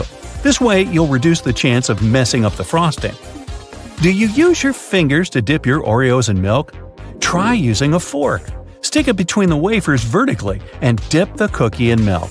Well, you try it. I'm sticking with my fingers. Been doing it all my life. Hey, call me a rebel. You put your food in the microwave. The plate is hot and the upper part of the dish is steaming. You start eating. Oh no, not again. Your meal hasn't heated evenly. If you want your dish to be equally warm, arrange it in a donut shape and leave an empty spot in the center. The middle part of your dish takes longer to heat up. By the time the center warms up, the edges might be overheated. Sometimes you need to microwave 2 bowls of food at the same time. In this case, you can try placing the second bowl on top of a cup. This will give you a free space for the second bowl. Creative solutions for small microwaves. Now, better to secure the cup first though. Cleaning the splashed food will take more time than using this method. To save space, you should roll your clothes instead of folding them when packing. They don't get creased when you roll them. Plus, they take less space this way. Okay, we might as well continue with another packing trick. After rolling your clothes, pack them in your suitcase vertically, not horizontally. Your clothes will fit better into the bag, and you'll have more room for other essential stuff. Drinking iced coffee is a great way to cool your body on a summer day. Sadly, the ice cubes start to dilute the coffee pretty soon, changing the taste of the drink. To avoid this, you can freeze some coffee into ice cubes beforehand. This way, your iced coffee won't get watered down. It turns out that taking a shower too often isn't good for your hair. Experts say you should wash your hair 2 to 3 times a week because overwashing can result in extra oil in your hair. Do you know there's a correct way to fit salami on a toast properly? Yeah, there's a geometry problem. Toast bread is square, but salami is mostly round. You can, of course, do it in a traditional way, by putting two slices next to each other. But then the edges of your sandwich won't have any filling. All you need to do is to cut the slices in half. Next, you line the straight pieces with the sides of the toast. You get 4 slices covering the entire piece of bread. Most people peel bananas starting from the top, but this way you squeeze the fruit. The best way to peel a banana is to start from the bottom. Hey, take a closer look at monkeys. Apparently, they figured this out a long time ago. Do you want to have more space in the closet where you store your cleaning supplies? Then this one is for you. You can hang spray bottles on a clothing rod. It's convenient. You can find those rods online or in stores. This way, you'll keep your cleaning sprays organized. Also, this method leaves more cupboard space for other cleaning supplies. There's a right way to hold a burger. Grab it with both hands. Now, place your little fingers at the bottom next to your thumb for extra support. You want to cross out miswritten words? You can draw a line on top of them, but in most cases, you can still read the words. Instead of scribbling some lines, just write a bunch of random letters on the top of the word you want to cross out. Problem solved. What is the best way to cut crusty bread? By turning the loaf upside down. The underside of the bread is usually softer than the top, but try not to squeeze the bread too much. The traditional way to drain pasta is to place the colander in the sink. After that, you drain the water and put your pasta back in the pan. But this method isn't the most effective. Sometimes, pasta gets into the holes of the colander. The second option is less difficult. Place the colander into the pot, and while holding them together, drain the water. This way, you don't have to move your pasta from the pot. This trick works best if your colander fits your pot. If you don't want to buy several colanders, you can still use this method, but you should be more careful during the draining process. Now, does your freezer ever spoil food? You put ready meals and groceries in the freezer. 2 weeks later, you'll open it only to find your food freezer burnt. There are 2 reasons for this. First, you stock your freezer with too much stuff. Overloading can block the vent. Then the air inside the freezer won't circulate properly. The second reason might be the wrong temperature. The recommended freezer temperature is 0 degrees Fahrenheit or a bit lower. Now, what's the best way to hold a steering wheel? Most people clutch it at 12 o'clock, 2 o'clock, and 10 o'clock. This is not very safe, even if you have 3 arms. For those of us with just 2 arms, the proper way to grab the wheel is to put one hand at 3 o'clock and the other at 9 o'clock. It means placing your hands where the joints are, in case you need to give way to airbags. Holding the wheel differently prevents them from fully inflating. Toblerone is a fancy chocolate bar, but did you know there's a correct technique to break off pieces of this chocolate? Just push the triangle you want to separate toward the rest of the bar. Who would have thought? Pringles are another hard-to-eat but delicious thing. While trying to dig a piece out of the can, don't shove your whole hand in there. Instead, use a sheet of paper. Fold it lengthwise and slide it into the can.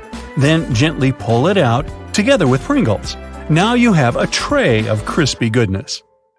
Ladies and gentlemen, please welcome our special guest today, the garbage bag. Canadian inventors created this irreplaceable household item about 70 years ago. Today, it comes in a huge variety of shapes, colors, and sizes. And if you think it can only serve one basic purpose, I have a big surprise for you. It can even prevent you from unwanted communication, but more on that later. What if I told you that you've been using your garbage bags wrong your entire life? If you take a closer look at it, you'll probably notice that the seam is inside out, and it's not by accident. In fact, you're not supposed to shake up the bag to open it. You gotta place the bag over a garbage can like a hat, and then just push the middle of the bag down to the can. No worries, you're not the only person who didn't know that. This eye-opening trick went viral online and got millions of views. Imagine that you need to dye your hair, paint walls, or mold a clay mug immediately, but you don't have a protective suit on hand. Here comes the good news. You can make one out of a plastic bag. It will take you less than a minute. Just find a bag wide enough to fit your torso. Cut one hole in the bottom of the bag for your head and make 2 holes for the arms on the sides. Voila! Feel free to make a hat from another plastic bag to protect your hair. When the job is done, you can wash this handmade suit and reuse it.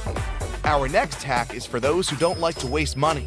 You can use a real plastic bag instead of a raincoat that looks like a plastic bag anyway. Just make a round cut for your face and you're ready to go. You can reuse it as many times as you want. You can use a plastic bottle to create a recycled bag dispenser. Take a large bottle. It can be either a bottle of soda or washing gel. What matters is its shape. It must be straight so you can easily store bags inside it. Wash the bottle, dry it, and cut off the bottleneck and bottom. Turn it upside down. There you go. Your bag dispenser is ready. You can use your imagination to paint and decorate your DIY project with stickers and lettering to your taste. When the design is ready, attach it to the back of the bottle and stick this holder to the wall in your kitchen or one of the cabinet doors. Imagine you've been planning a perfect hiking weekend for ages. But when you actually get there, it starts raining.